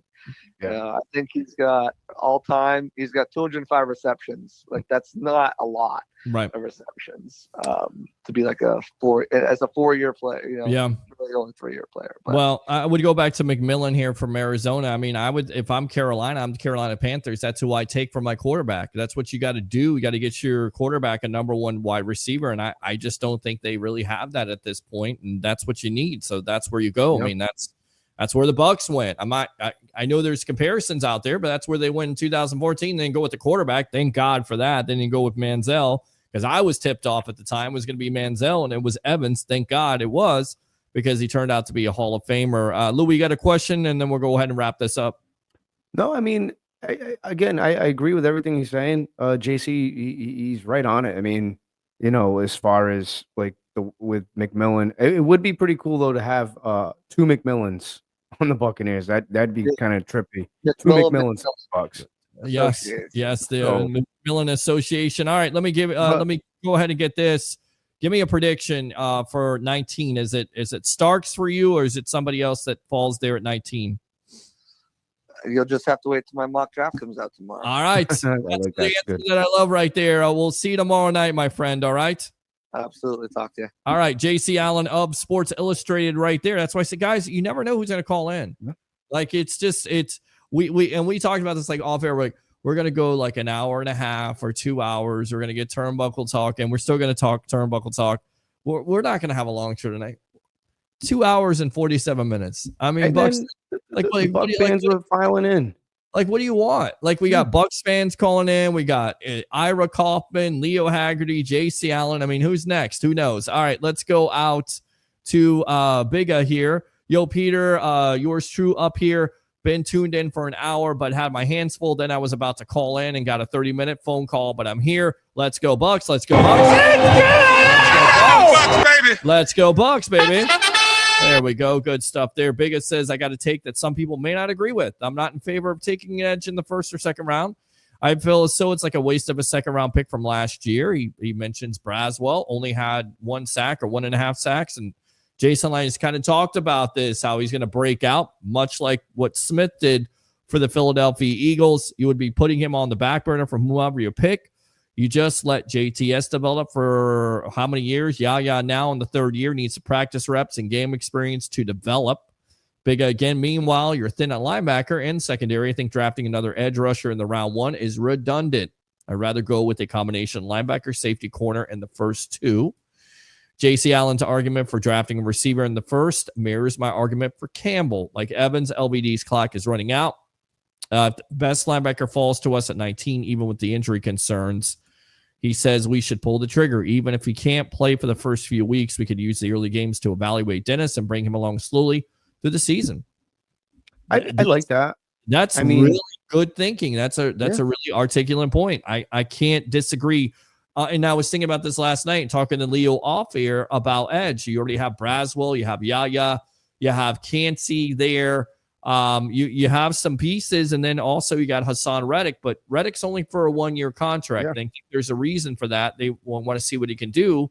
And if he does do it, then you're going to have to pay him. So you draft somebody, and then I don't know if you let Reddick go, but it's a good problem to have. I don't think you can get enough, but he's somewhat right. Is he going to be able to get on the field and make an impact? Talk about what Bigger just talked about, and then we'll go to Turnbuckle Talk. I promise. I mean, I agree, but again, it goes back to what I say, Peter. Super Bowl window is closing. Yes. So we don't really have, like, again, you know, I loved Campbell. I really did. But unfortunately, we need players on the field week 1. Now, unless Jihad falls into the 2nd round and he's there for the Buccaneers in the 2nd round, which could be a possibility, but highly unlikely. If he does, then I'd say Buck fans go get a scratch ticket. But we need guys to play now, and that's why I say you got to go safety or corner or somebody who can do both. And you got to be smart again. And I'm going to preach this. This is the most important offseason, and this is by far probably one of the most important drafts for Todd Bowles and Jason Light, It is, because this is going to determine where we're going to go as a team. It's a good point.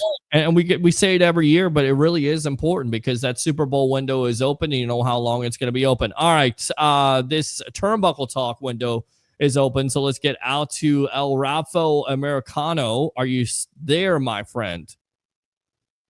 Is he there? Hello, Ralfo. Is he pulling a Malachi Black appearance on us? Malachi Black. Well, is he there? I don't know. I don't know if he's there or not. Let's see.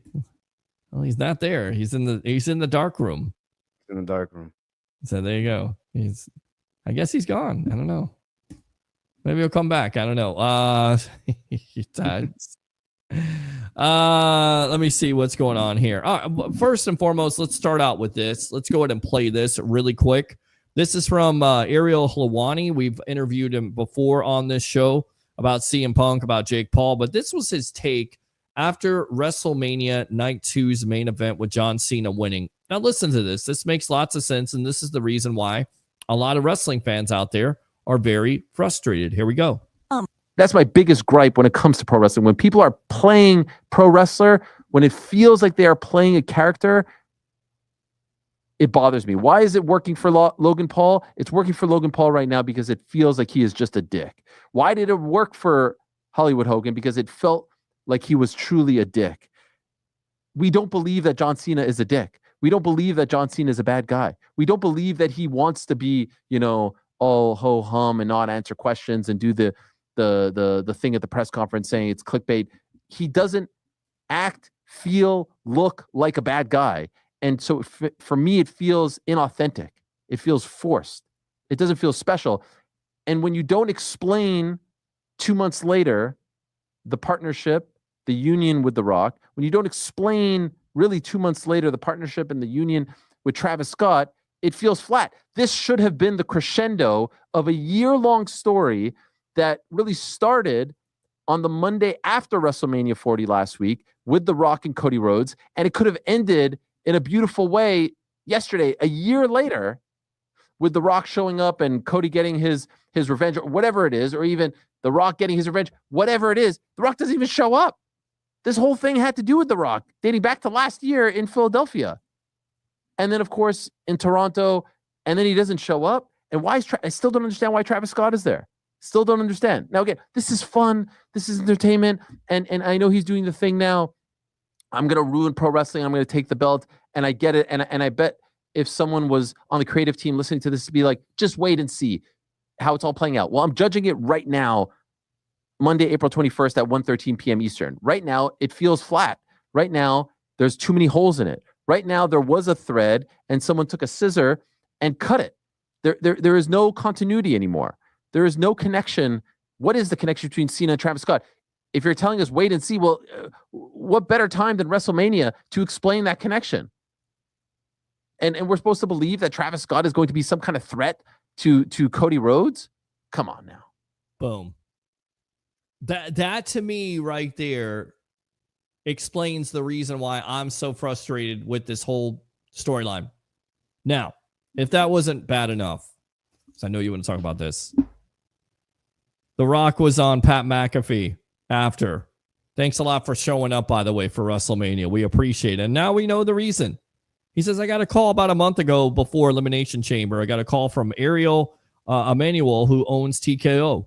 He said, we need help at the Elimination Chamber. Ticket sales are a little low. But beyond that, we are finding it's become the pay-per-view that is interesting. Fans have had fun. It's also, before WrestleMania. How do we create an Elimination Chamber that people must tune in to see? How do we create that? Right now, we don't have that. Will the final boss show up? I said, let me give it some thought, and I'll get back to you. That's when he came with the idea to ask Rhodes to sell a show to the final boss, which Johnson believed paved the way for not only Cena's turn, but somewhere down the road, Cody as well. He says, I gave it some thought, and I got back to Ari, Triple H, Nick Khan, and we had a call, and I said, I have an idea. The most important thing to the final boss isn't money, titles, fame. Been there, done that, grateful for that. The final boss wants your soul. What does that mean? That doesn't mean the final boss wants you to act like this or be that or beckoning call or treat you like crap or make you do all these things that are unbecoming or embarrassing, that's not how the final boss flies. What that means is whatever dreams Cody Rhodes has, whatever ambitions, even if they're dark, amazing, full of light, scary, whatever they are, you tell the final boss and he makes it all happen. When it comes to giving the final boss your soul, that is what you want, not what the final boss wants.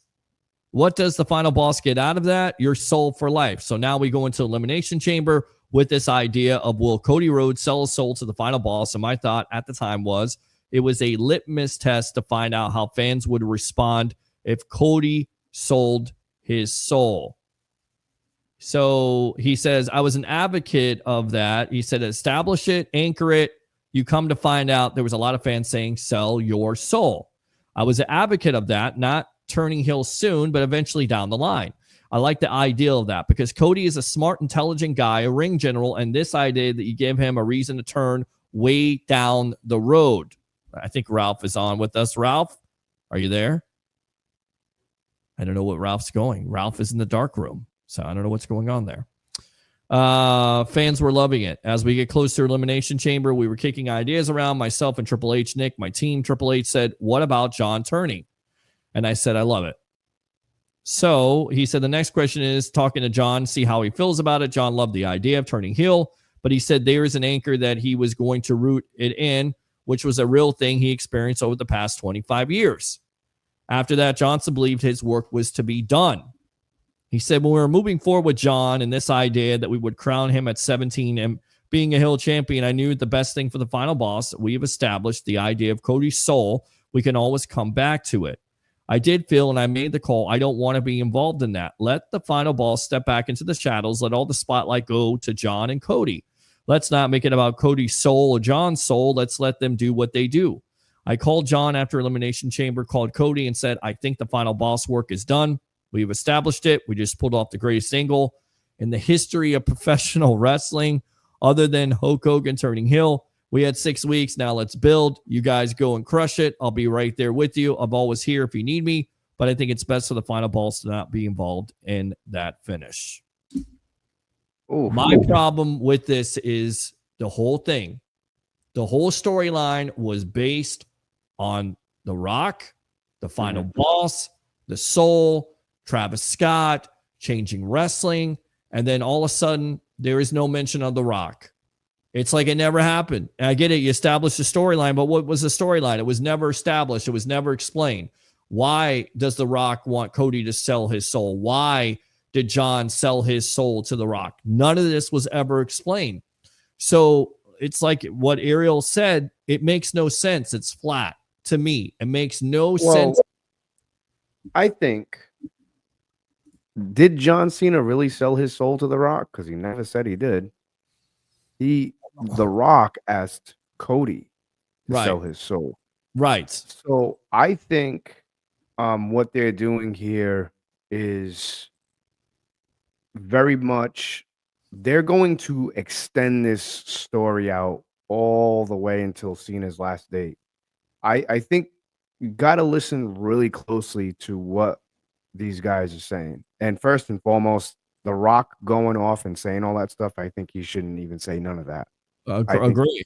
And this has been the major problem. And let me see if I can get Ralph back on. Ralph, are you there, buddy?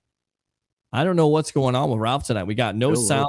And so this is the problem for me. The problem is that you put out this storyline. You have no explanation to it.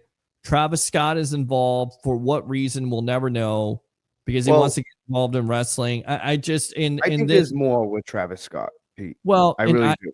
I think I'm pretty much done with Travis Scott at this point. I'm pretty much done with that song Fiend, because I've had to hear that song again. I'm still hearing that in my head. Well, we actually, it was terrible. He says they had 6 weeks to plan for it. I love the finish of the match. I would have finessed things a little differently in how they got there, but just me created. Ultimately, the bottom line is I love getting John 17. I never had a concern about John pulling this off. My thoughts were always Cody and what was established with him and his story, the kind of babyface that he is. It's done right, finessed right. nuanced right down the road. The guy not only has an incredible run, again, as a babyface champion, but also as an unheard of run as a heel down the road. The problem is it fails in comparison. It's always going to probably fail in comparison to WrestleMania 40. It's like, interviewing Titus O'Neil last year. One of the greatest storylines of all time, the bloodline and how it worked. And this, I think, could have been the same thing if they would have worked this right. And they dropped the ball. Peter, And remember Yes. where we were the first time Reigns and Cody went up against each other at WrestleMania and Cody lost. Yes. It's kind of the same thing, right? Yes. So to me, I appreciate what they're doing right now. It's very much long-term storytelling. They don't want to give you everything because let's face facts, and I've said this before. WrestleMania is not the only big event WWE does anymore. Before, it's the granddaddy of them all. Remember the showcase of the Immortals? No, it's not anymore. WrestleMania is just the end, is the Super Bowl. It's the end. Now we're in a new season. You still have the Royal Rumble. You still have SummerSlam. You have, what's the other one? Survivor Series that are premium events there. SummerSlam itself is like a WrestleMania, the way they do that. The Royal Rumble is portrayed as a WrestleMania. And I think there's another one there. But I think this story is going to continue on until December. And honestly, I don't want to see Cody for a little bit after this. I think that I get to what people are saying, like they just want to know now, but I think that's a problem in this day and age. I think we just need to relax, calm down, and let this all play out. Because I think in the end, look at last year's WrestleMania with Cody finishing the story. How awesome was that?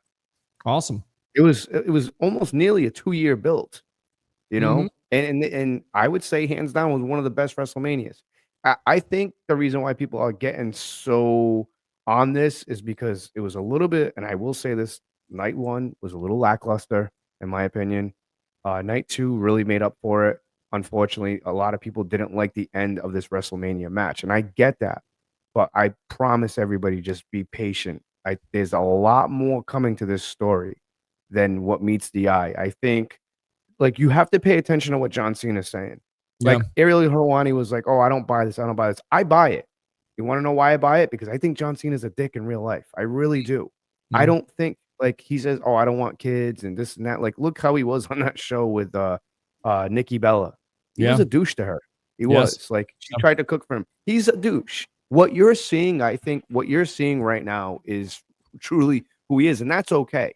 I get it. There's a lot of people who don't want to talk to you at 2:00 in the morning at an airport. After shooting a movie or whatever. And he fits the persona of a douche. And I think a lot of the stuff he's saying, those promos to me were classic with him and Cody. The whole when Cody was like, "Hey, at least they never chanted to me that I can't wrestle." The buildup. I think we're seeing a little bit of what this truly is going to be. And again, I think what you're seeing with John Cena, on the Pat McAfee show, all the stuff he was saying, I buy it. And you know what? I think when he says, "I'm going to ruin wrestling," you want to know how he's ruining wrestling right now, because we're talking about it, how lackluster it was. He hasn't changed anything. The only thing that's changed, which I did like, was when he came out on that stage, it was just black and white. And I like that. It was, you don't get the video package. You don't get none of that stuff. And he came out, he did his thing. Travis Scott there kind of interfered. It could have been anybody else, bro. It's gonna go down as Travis Scott coming out to help John Cena win his 17th. Anybody else? Come on, man. That's why he said, listen, if you really wanted to do this, let me go ahead and book this right now. How will you book this? Right? Because we had a storyline. How would you book this? You know how you book this? How you book this? Ric Flair, right? The dirtiest player in the game. He's got everything to lose, but he comes out and he helps John Cena. It looks like he's going to be on Cody's side to protect his title. He comes out, interferes, and helps John Cena win it. That's how you book it. I don't want the guy to have a heart attack on walking down the stage. You know what I'm saying? But again, this is what a lot of people don't understand. Ric Flair, he can't beat Ric Flair's record. Ric Flair, the dirtiest player in the game. That's how he got to 16 championships. Right. Again, this was such an asinine thing to do That's why, to me, this is going to work, because it's Travis Scott, who's hated by a lot of people, including myself. Not just like, I don't care that he raps. It's that concert and that situation. He should have stopped performing. People got hurt, you know, and he's now John Cena. He was hustle, loyalty, respect. But then again, if you think about everything that John Cena said, and after WrestleMania, you people, he's right. You people are bastards. You cheer Cody Rhodes, and now you're booing Cody Rhodes. To cheer him, to boo him. And then he said the same thing for 20 years. You've booed me, and now, like, it's an abusive relationship. And he's kind of right, and he's not lying. Like, I'm telling you, I want everybody out there, all you webheads out there, go back. Let's start everything from the beginning. Watch all the promos. Pay attention to everything he's saying. I'm telling you, you're going to start to see, like, this is starting to make sense. When he says, I'm ruining professional wrestling, it's because he's going to keep the WWE Universal Championship hostage. All right, I'm telling you. let's go out to Sun Devil Dave. Sun Devil Dave here. Dave calling in using a second call here on Turnbuckle Talk. What's on your mind, boss? Hey, I think what Louie's saying, it really hits the point. And I hear a lot of criticisms from, let's say, Bischoff and other individuals who are saying how WrestleMania Night 2, the main event, was lackluster. But Louie hit it right on the head, because basically Cena wanted to be kind of emotionless, lackluster, dark. Like, look, I'm not going to give you the pomp and circumstance. I'm not going to give you, like you said, the video package and all the glitter. This is me just coming out, doing my business. The eye poke, what do they call that? Pump handle slam. I mean, it was classic heel moves. And a lot of people say it was underwhelming, but he did that deliberately, and I loved. But Dave, this is old school professional heel wrestling at its finest. Awesome. But you again, and I'm going to go back to Travis Scott here and his involvement. This is what The Rock had to say. Stand by. This is what The Rock said. I love Travis Scott involved. I'll tell you why. Because he loves wrestling. He's a huge fan. He respects it. He's working his ass off. I know he has plans to train with Booker T. Hopefully he does. I don't know if it's happening already. It might be. I don't think it is. He's not doing any spin-a-roonies anytime soon. He loves the business now. I was just surprised to see Travis Scott as well. I knew the moment I saw Travis, well, that immediately amplifies, here comes the final boss. Some parts of it, I would have just adjusted a little bit more. I would have finessed a little bit more. And again, I think I'm spoiled from last year's main event with all the run-ins, with all the storyline telling, with the long-term story. And I thought, well, Stone Cold's going to come out, and he's going to be the guy that's going to take on. And I guess Ralph is here. What is Ralph wearing? Is Ralph the El Ralpho Americano here? Hold on a second. Jesus Christ. What are you wearing, bro? What is that? That's not the real Ralph. Is that Ralph? Ralph, I can't hear. No sound. Ralph is a luchador at this point. So we can't hear what he's saying. And I don't know. No sound. Got no sound, bro. He's shaking his head. Is that Roger? No, it's Ralph. All right, Ralph, get your sound together. I can't deal with this anymore. He goes in. That was classic. He looks like a terrorist for some reason. He's looking like he like down the road where I live. Yeah, he looks like he's got a ransom note for somebody, and he's gone. There he goes. Yeah. All right, go ahead. That was son. Classic. That's going to be on Botchamania pretty soon. I wanted to touch on how Bailey was impacted. I know that Bailey was taken out of the tag team match with I think Lyra, and then Becky Lynch was placed, and then she helps her win. The next night she turns heel. They say it's going to be a big build up. Probably Bailey's going to come back, fight Becky, or they're going to have a little whatever triple threat. Who knows? But I just feel that the way they handled it, I just felt that Bailey was disrespected, taken out for a script storyline when she was all set to do, be in WrestleMania. And I think she deserves it.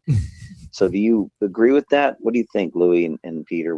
How do you think the Bailey situation? Ralph, are you there, buddy? Do you have sound? Ralph. No sound. No, we got no sound. There he is. It's like one of the muggers down Sulphur Springs. It's like the funniest segment of all time. We got no sound from Ralph. I apologize. In a Scully. Yes, we do. Yeah, I don't know where to go from there. I mean, listen, I just think, again, I think it goes back to what I thought there were so many things that you could have done with this creatively. There is talk that the reason why The Rock didn't show up is because supposedly, according to Vince Russo and the coach, that he's working for Vince McMahon behind the scenes, and that there is some political jousting, if you will, behind the scenes between him and Triple H, and basically Triple H. And I don't know, man. I mean, I guess I believe anything that's in wrestling right now, if it's going on. I believe anything is possible, especially he was wearing a New Japan shirt too, right, not too long ago. Right, but he didn't promote the event. He never promoted it. He wasn't, he didn't show up. I don't understand how you put this storyline on. You're one of the biggest stars in the business. You're on the board of directors, and you don't even show up. Like, the biggest, it's not the biggest. Real quick, do you think that his influence on TKO could basically? I think it's good. I think fire Triple H. I think there's been talk about that. There's been talk about him working for Vince, and this floundering so bad, and letting them try to do it creatively and have Triple H run one show and Road Dogg run SmackDown, and it's going to blow up in their face, and eventually they're going to fire Triple H. And what Vince Russo was saying, and because he had the Hall of Fame, he was Triple H is putting himself over in the Hall of Fame. He should have put himself over, but what Vince said is, the boys hated that. The boys in the back, they hated the fact that he was putting himself over so much. Well, who was so who said that? Vince Russo said that? Yeah, Vince Russo. Yeah. I mean, where is he getting this information from? Well, he's getting information from being a part of the business. He said Bret Hart and Stone Cold, and also seeing Booker T fall asleep during the Hall of Fame as it was so long, and Triple H had like an hour and 30 or hour and 45-minute speech that there was a problem with that the boys don't like that. They don't like that in the locker room. They look down on it, and all this is involved with getting rid of Triple H and having Rock in power, and that's the reason why he didn't show up in the first place. He wanted it to blow up. My whole thing is, if you're gonna have The Rock in power, I think that's gonna collapse in their face, in my opinion. I mean, The Rock. I mean, it's not gonna sound popular. If he's not gonna show up, then don't show up. Yeah, just don't even bother. I know even bother. I hear Vince McMahon is trying to start something else. Yeah, get off the board of TKO and just go with him. Right. He's getting $40 million, and he can't show up to WrestleMania, and you got all this storyline and all this explanation, and for me, it's been confusing from the very get-go with going on Netflix and being Dwayne Johnson, and then you're the finalist again. Right. Like, you got to pick a character, and he's like, well, and he's being called out. Well, I'm not going to be involved with it. Oh, well, that's BS. No, it's not. You weren't involved with WrestleMania. You were never involved with WrestleMania. You denied it. And you were. Those comments he made on the Pat McAfee show when you were reading them out, I didn't like that. It's very disrespectful. One, number two, you're kind of giving away. Like, I know they're coming out with this show Beyond the Curtain or whatever it is. Whatever. I mean, I probably won't watch it because it's not really my thing. But if it's me, if I'm Triple H, I would really try to get control of a lot of this stuff and I would see, like, The Rock's honestly, this is not going to sound popular, but I don't want that. I've never been a fan of The Rock. I think some of the things he's done were very good, but when he left, I really didn't care. I mean, you know what I'm saying? And I honestly, and again, if all you webheads out there, if you want to call in and disagree with me, be my guest.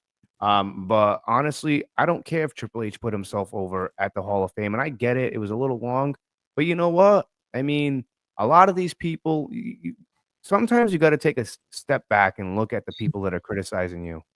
You know what I'm saying? You got Bret Hart. I like Bret Hart, but Bret Hart's never been a fan of Triple H. Stone Cold, I don't know what their relationship is. And again, with Vince Russo, how much stuff can you really believe of what he's saying? Because, I mean, a lot of the stuff that he was doing, I mean, Jim Cornette calls him out all the time. It's comical. It's amazing. But as far as Triple H goes, I think he has the respect of everybody in that locker room. And it doesn't really matter what the older guys think right now, because they're not the ones that are wrestling in the ring. Stone Cold's not wrestling. He had a hard enough time controlling that four-wheeler at WrestleMania. He banged into the guardrail, couldn't find the ramp. Bret Hart can't wrestle. Did it twice. Yeah. Bret Hart can't wrestle. You know what you have? You have Braun Breaker. You have everybody that you taught from NXT. You have, new, familiar faces coming in. Rusev. You have Malachi Black coming back. I think those guys. I think he cares about the opinions of them because they're the ones that are out there and they're the ones that are doing it. And a guy like The Rock, I mean, honestly, I can't say what I really want to say. It's I'm not going to say nothing. All right. Real Sun quick, Devil I thought they did a good job. Other Good than the job. letdown, I thought a WrestleMania main event. The night after show was great. Like I said, bringing back Rusev, Orton. Basically giving RKO to Cena. Beautiful. Orton's going to get squashed. I'm telling you right now. That's going to be a part of the storyline. A lot of great things. I really not. wish they would have done more of this. That they had a lot of energy and passion in the Raw to WrestleMania. The WrestleMania just seemed like it was a normal pay-per-view. It just seemed kind of like yes and no. I mean, to me, Sun Devil, thanks for the call, man. Great job. To answer his question too, with the Becky Lynch situation, I thought she wasn't coming back at all. But I kind of like Becky as a heel. I don't really like her as a face because it's very it's too much. I like the heel. There's some men and women in the industry that some of them belong being a heel full time and some of them don't. Like MJF is one guy that I don't he's cringy when he's a face. I like him better when he's a heel because that's when you get the true aspect of the unfiltered stuff. Same thing with Becky Lynch. I like the cheating tactics. I like how she gets cocky. I like that aspect of it. So what she did to Valkyrie turning on her, I like that because I guarantee you they're not gonna build up Becky. They're gonna build up what's her face. So I know where they're going with that, and I like that. And I think it was pretty good with the whole women's tag team championship titles. Do away with that. Leave that in NXT or something, and they're meaningless in my opinion. They are meaningless, and I thought the matches to the first night weren't as good. Again, the main event we talked about a 3-way there. How did you feel about Charlotte and Tiffany?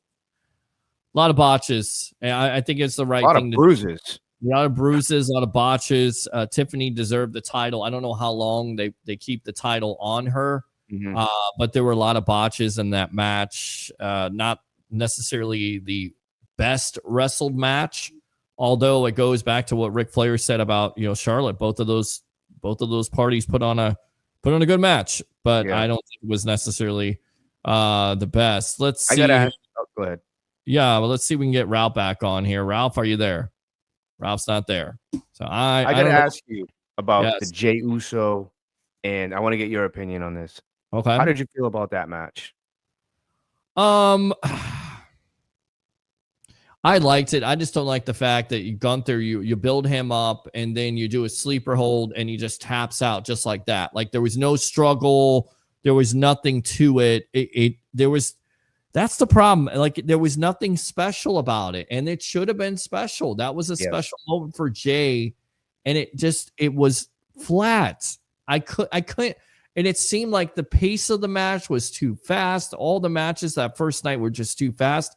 Was it me, or did you think the same thing? Because I thought first night was too fast. No pace to it. I would have liked to see Gunther really break down Jay. Yeah. Obviously Jay gets some stuff in, but I feel like the title was kind of meaningless in that aspect. Yeah. And see, this is the stuff now, everybody out there listening. This is the type of matches that make titles lose their value. Yep. And this match was a prime example of this title, the heavyweight championship, losing its value because you had Jey Uso basically tap out one of your top guys. That should have never happened. I disagree with the booking here. If it's me, I'm going to have Jey Uso go over, but I'm going to have him get the you-know-what kicked out of him first. His chest is going to have to, I'm telling Jay in the back, hey, he's going to have to chop you, dude. This is how it's going to be because he's our guy. But you're going to go over. You're going to put him in a submission. He's not going to tap out. He's just going to go to sleep. Yeah. And that's where they went wrong. They should have just had him go to sleep. All right. I agree. Christopher Cole, Cena was slow. He was. Christopher Cole again. Money in the Bank is after SummerSlam. This is what also The Rock had to say about Paul Heyman, Seth Rollins. He says that is a maturation process that happens when you come into the world of WWE. If you got a little bit of heat to you in a good way, good heat, if you got a little potential to you, the company will see that. They'll start putting you in positions where you see how not only how you react to those positions, but more importantly, how the fans react to it, talking about Rollins and, of course, Paul Heyman. He also said about Braun Breaker. He has risen to the occasion during all the opportunities, also praised the former Intercontinental Champion's ability and look. He comes from a hell of a bloodline, the Steiner family. So I was happy to see that last night, the first night's main event, the first of that main event. I loved it. I loved every second of it. The veteran added noting how he was watching the show at home despite knowing how all the matches were going to finish. Well, it's nice for you to watch. Thanks a lot for not showing up. He said, I loved how it all went down. I loved how I loved it. Ultimately, it came down to Seth and Paul, what they're going to look, how they're going to look. And now we'll see how it all unfolds. We have the rest of the spring. We have the rest of the summer. I loved every moment of that. He said, when I told Cody a month and a half ago, or maybe longer, hey, I don't want your title, I want your soul. And then Seth followed it up. I think the following week saying, I don't want your soul, I want that title. And as simple as he made it, it still made it powerful. And then here we are. So I love what those guys did last night. So there you go.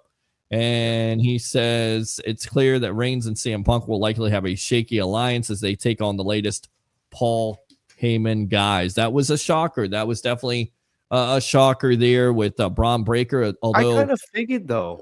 Oh, listen now, you mentioned this about bringing back the NWO, and one of the first guys I said was Braun Breaker because he's got that look and he can talk. Yep. And even though he is his daddy's son, being Rick Steiner, the dog-faced gremlin, which could wrestle, that guy is Scott Steiner, and you can push him to the nature.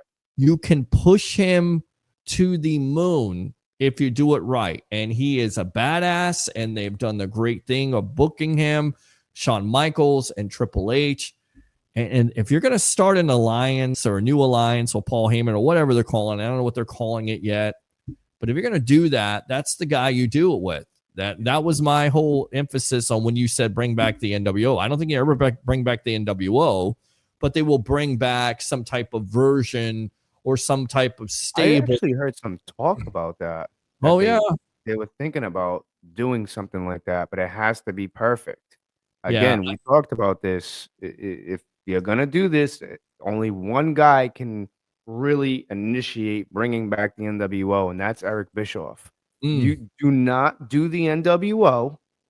Do not do the NWO. I repeat, unless Eric Bischoff is involved. WWE went wrong with the NWO because it was poorly put together. The new leader of the NWO should have been Vince McMahon. Right? And Vince McMahon was kind of the leader when he said he brought in the poison, but then it was against Ric Flair. So but the problem is you didn't have Bischoff, you didn't have a mouthpiece, it was only 3 players. It was older guys. But imagine them surrounded by Vince McMahon, like them in the same locker room. Like I think that it would have, for me, it would have worked. But that's why I said now in this day and age, obviously Vince is not there. That's Eric Bischoff's thing. So if you're gonna do that, you have to have, like right now, what they're doing with Rollins and Braun Breaker. In all reality, Peter, let me ask you this question. Sure. Do you think that this would have had the same nostalgia without Paul Heyman?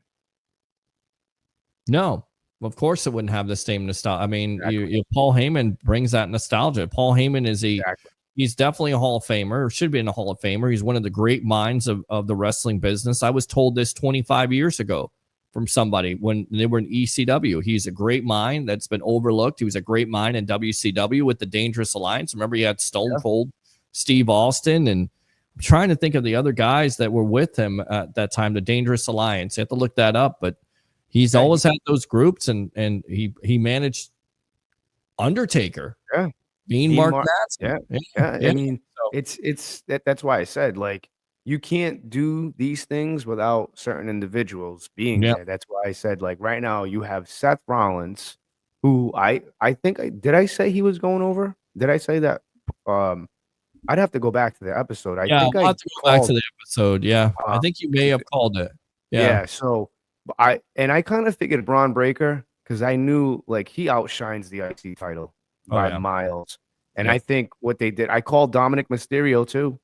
I said Dominic Mysterio was going over on that, and I like that. I do like that because it's time to start catapulting him into a different Agree. level because he has so much heat. Now I don't know if everybody's cheering for him, but back Oh, to the he's Braun Breaker and Rollins thing. Yeah. That was I know a lot of people are upset that Dominic Mysterio won that match. I wasn't. I was like, I said it's got to. If it goes on Finn, perfect. If it goes on Penta, even better. If it goes on Dominic, sweet. Sure. If because Braun Breaker doesn't need the IC title, so Mm. right now him being with Seth Rollins is and just having that mouthpiece. Like remember when Seth and when he first started becoming the visionary, he had Buddy Matthews at the time. It didn't really work because there wasn't a mouthpiece there. Now that Rollins has a mouthpiece and he has Braun Breaker, I don't know. There could be a third member, maybe third or fourth member. Who knows? Maybe a third or fourth member may be coming. We may not know it yet. We'll see. But I do like the Seth storyline because you go back to last year, how he sacrificed himself being a Shield member and how he shielded for Cody and he's a visionary and how he lost the title and did everything. Now he's getting his comeuppance, if you will, and getting it, rewarded back to him with this storyline and having Paul Heyman as his. And I think he needs a change of character. It's getting stale. Stale. And you have to constantly evolve, especially right now because it's so hot. And fans, including us, we're gonna get on top of you for that. Yep. I'm very crucial of Bianca Belair. That character needs to change. It's just not working. It's you heard it at WrestleMania. They were booing her right out of the building. Yes, we'll get to that in a little bit. But I mean, it's time. It's time, and then he definitely needed it. It's now. It's just like, all right, here we go, new season. Here we go, new Seth Rollins. All right, let's see what he's got. Yeah, absolutely. Let's see what he has, and let's go to Ralph because he's trying to get on, but he couldn't. I said Becky was turning heel. I called Seth with a hey man. Gunther should have been fired before he did a Raw to Pat McAfee. Of course, he took on McAfee, so now everybody thinks he's going to take on McAfee, trying to kill Michael Cole there, which made lots of sense. But McAfee in a match, and somebody's put this out there. You set up McAfee with the match, and McAfee maybe can't beat him, and eventually you have Goldberg that ends up being that next match versus Gunther, which is what everybody wants to see. And listen, it's gonna happen. Goldberg is owed a favor. He keeps on saying he was owed a favor, and I know he was. But he wants to go over though, right? He wants to win. Wants to just have a retirement match with Gunther. All right. We would think he probably wants to go over, yes, because Goldberg always wants to go over. If you're gonna let Goldberg go over, you might as well just kiss all the nostalgia that behind Gunther goodbye, because that's not like I liked Gunther when he was Walter. All right? When he was a little bit heavier and he would chop the hell out of you. To all the webheads, go back and go watch those older NXT pay-per-views. Like they were, I'm telling you, it's tough because you'll stop watching one and then you'll get into the next one. Like some of those old Sasha Banks and Bailey matches, classics. Yes. What's Sasha Banks doing right now? I can't tell you. I don't know. But Mercedes Moné. All these belts for AEW. Yeah, I know you love talking about that. All right. Wow. Well, let's go out to this guy right here. Mr.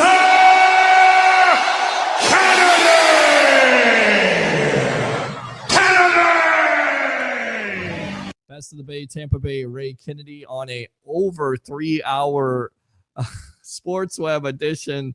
Here, 1 day away, actually probably less than a day away from the NFL draft. What's on your mind, boss? How you doing? It is. I wanted to, I've been watching the show tonight. Been great job, you guys. Thank you. Appreciate it.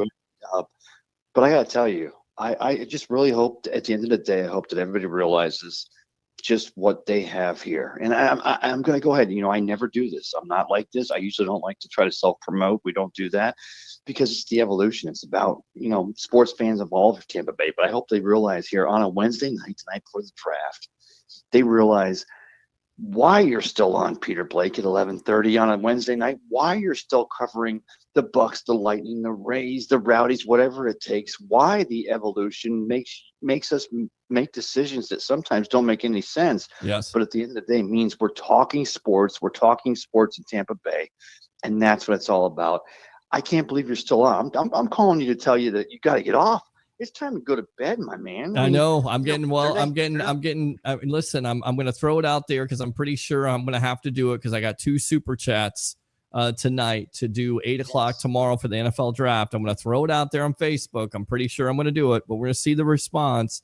If the response is where I want it to be, I think we're going to go 8 o'clock tomorrow for the NFL draft. So if you're ready to jump on, you let me know. Okay. Because that's what it's all about. And I want to go ahead and just finish with this.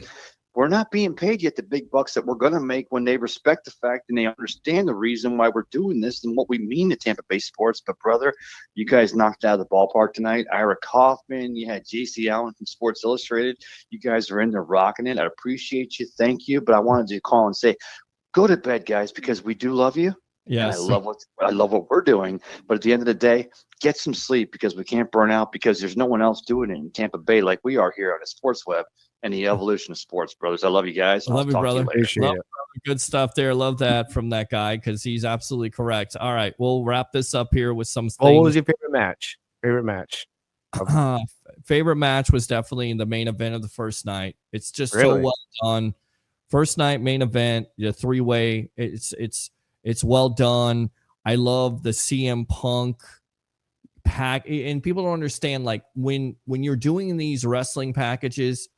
It's like 2 or 3 minutes, right? But it takes so long. It's so detailed, and how they have the music and have him saying it from yesteryear when he first started. I'm addicted to wrestling, and then having the music and having the music of Machine Head the and best package. setting it all up. It's just so beautifully done, and it could have been done in the same manner as Cody Rhodes and John Cena, and they dropped the ball.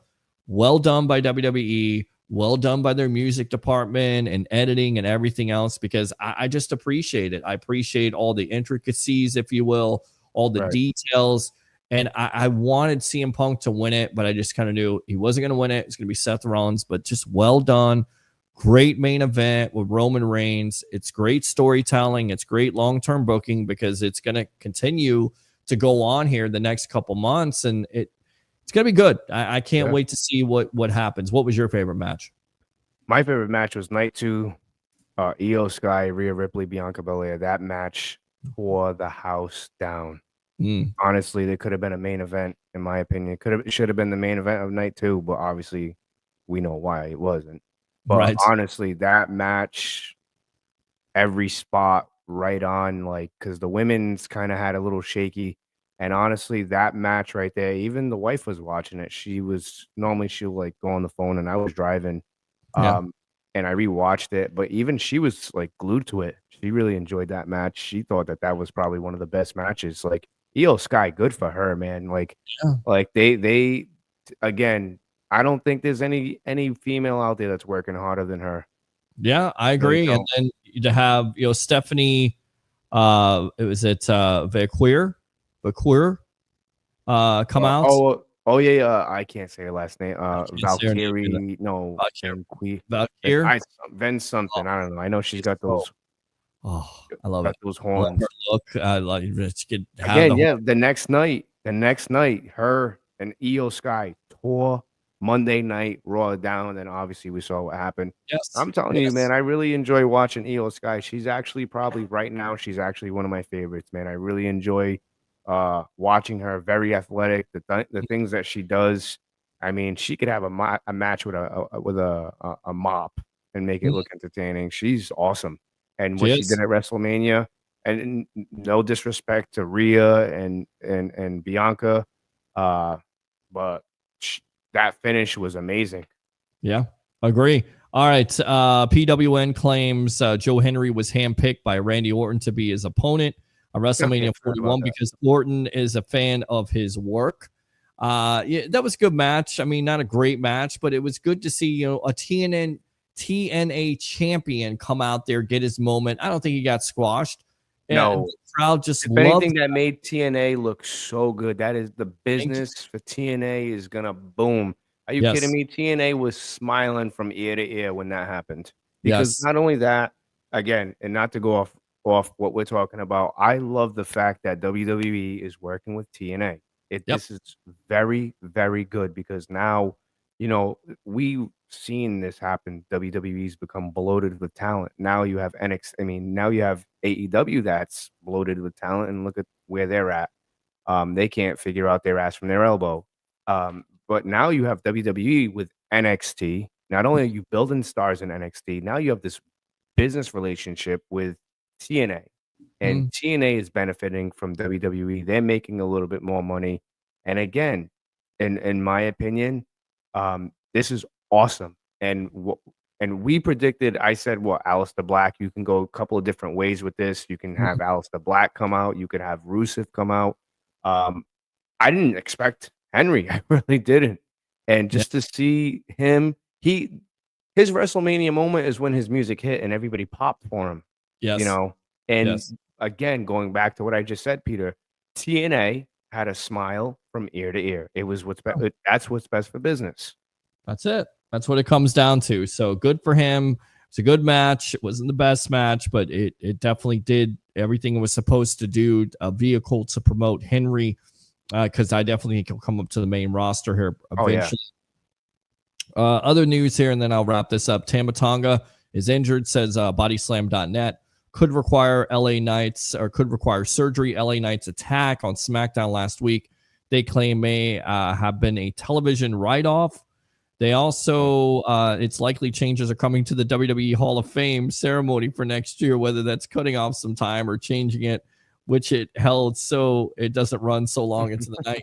Yeah, that thing didn't start, and I thought it started like right after, I was like, how are you going to do SmackDown for 3 hours and then go? Yeah, they didn't start it until midnight, and you could see people like falling asleep. They didn't get done until 4 o'clock.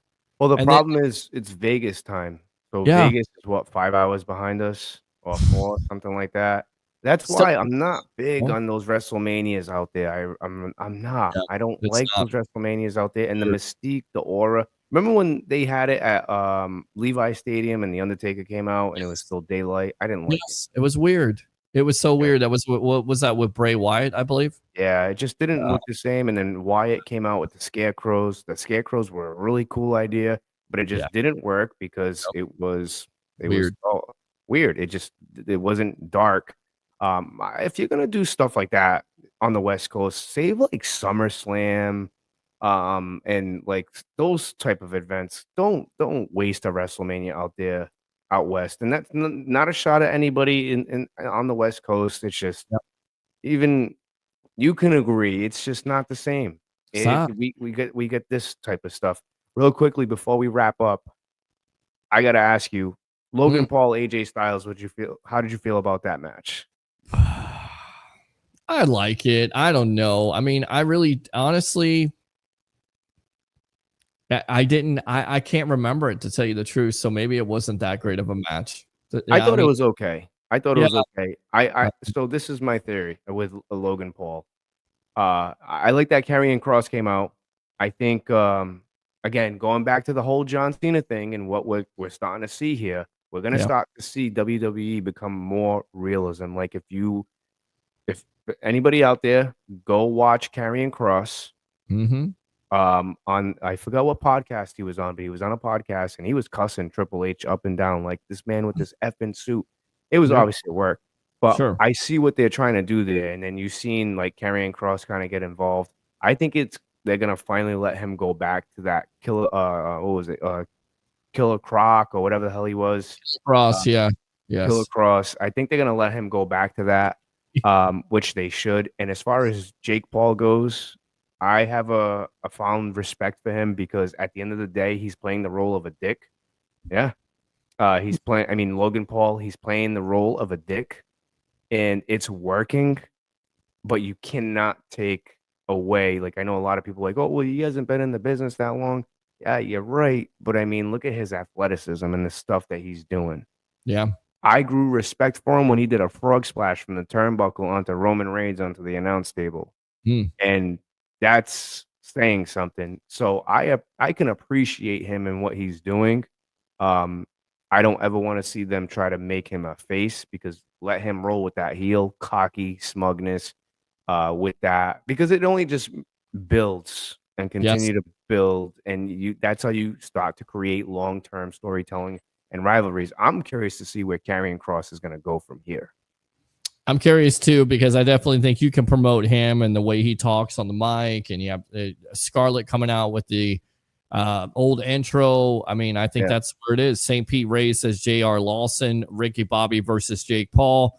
3 more things here, and we'll get out of here. They also said there was the original plan in place for Jade Cargill to go against Nia Jax, but that changed when the former was injured. The White Six versus the Judgment Day, which couldn't happen because Bo Dallas got hurt. And call-ups possibly from NXT, Trick Williams and Lola Vice. Give me some final thoughts here on the Evolution, because we're going to wrap it up, and we'll be here tomorrow night. I think we're going to be here at 8 o'clock. So tune in. We'll give you some final resolution on that. I'll ask Facebook, but I think I'm pretty much going to do it. But give me some final thoughts here on the Evolution. I'm excited because, just coming back from Nashville, the creativity is flowing. I want to work more. Very inspired. Got to go to a Johnny Cash museum, and like I said, it was just very inspiring to see the creativity with Johnny Cash. It's exciting, man, because now we got the draft, and it's gonna be what's gonna happen. What are the the talking is done. Now we get to see what the Buccaneers are gonna do. And we're going to do that tomorrow at 8 o'clock, hopefully, because I think there's going to be so much stuff that's going to happen, that's going to transpire. Something's going to happen. And honestly, I don't know. I wouldn't be surprised if the Buccaneers don't make a pick tomorrow. I wouldn't be surprised if they trade and we see bold prediction. The Cowboys haven't done a deal with Micah Parsons. Could the Buccaneers trade for Micah Parsons, and that way the Cowboys can have 2 picks in the first round? I mean, obviously that's far-fetched. I'm just joking, guys. I'm getting tired. It's 11:30. I got to get up at 4:30 in the morning every day for work. But no, I appreciate every single person that's called in last week as well. That show was amazing. This show is amazing, and we're only going to continue to grow. We're only going to continue to get better, and you guys are going to see it. But you guys got to continue to call in, because we greatly appreciate you, webheads, and I love being a part of this show. And like I said, I'm looking forward for tomorrow. I might do the 6-pack. I don't know yet, but I'm definitely I'm going to get some wings, and make sure you guys join us. You have to. I'm going to have to try to get some wings too, because I think I'm going to come on at 8 o'clock. We'll get some food, maybe get some Hungry Howie's pizza or something like that. Nice. And we'll make it happen. But man, look, it's like the NWO. You're part of this. You're part of this for life. So thank you very much for joining me, my friend, and we'll see you tomorrow night. All right. See you tomorrow. Yeah, there you go. Right there. There's this gun salute right there. We'll get him out of there on that. We'll read the rest of these comments, and then we will end this for the night. Peter Blake's the best. Thank you, Mr. JR. Appreciate you. We'll see if your safety is in consideration at number 19, Mr. Nick Imawari, I believe his name is, and Bucs give up first for Bengals edge. That'd be Trey Hendrickson. We shall see what happens with that. Thanks a lot to all the guests of the night. Mr. Leo Haggerty, former Coach Scout and now media member of Night Sports Productions and Amped Up Sports. Ira Kaufman, the king of Newport Richie, the sage of Tampa Bay. For Joe Bucs fan, JC Allen of Sports Illustrated, and of course Louie from the Frozen Pirate podcast. All the callers, Harry, Ray, all of you guys are welcome to come back here tomorrow. Like and subscribe to the Sports Web on YouTube. Friend me on Facebook at Peter H. Blake. We will have a decision. We'll put it out there. You want me to start at 8 o'clock tomorrow on the Evolution of Sports Talk Television? Facebook stars are open. YouTube Super Chats. Do 3 things. We'll wrap it up here. Bring your passion. Bring your excitement. Just don't bring any nonsense. I'm your host, Peter Blake, your Rolex reporter. What time is it? It's my time. And for fans of the Sports Web and the Tampa Bay sports fan, especially you Go Bucs fans, as we are almost at midnight here on NFL Draft Day. It's your time. We'll see you next time on the evolution of Sports Talk Television. As we always say, go Bucs.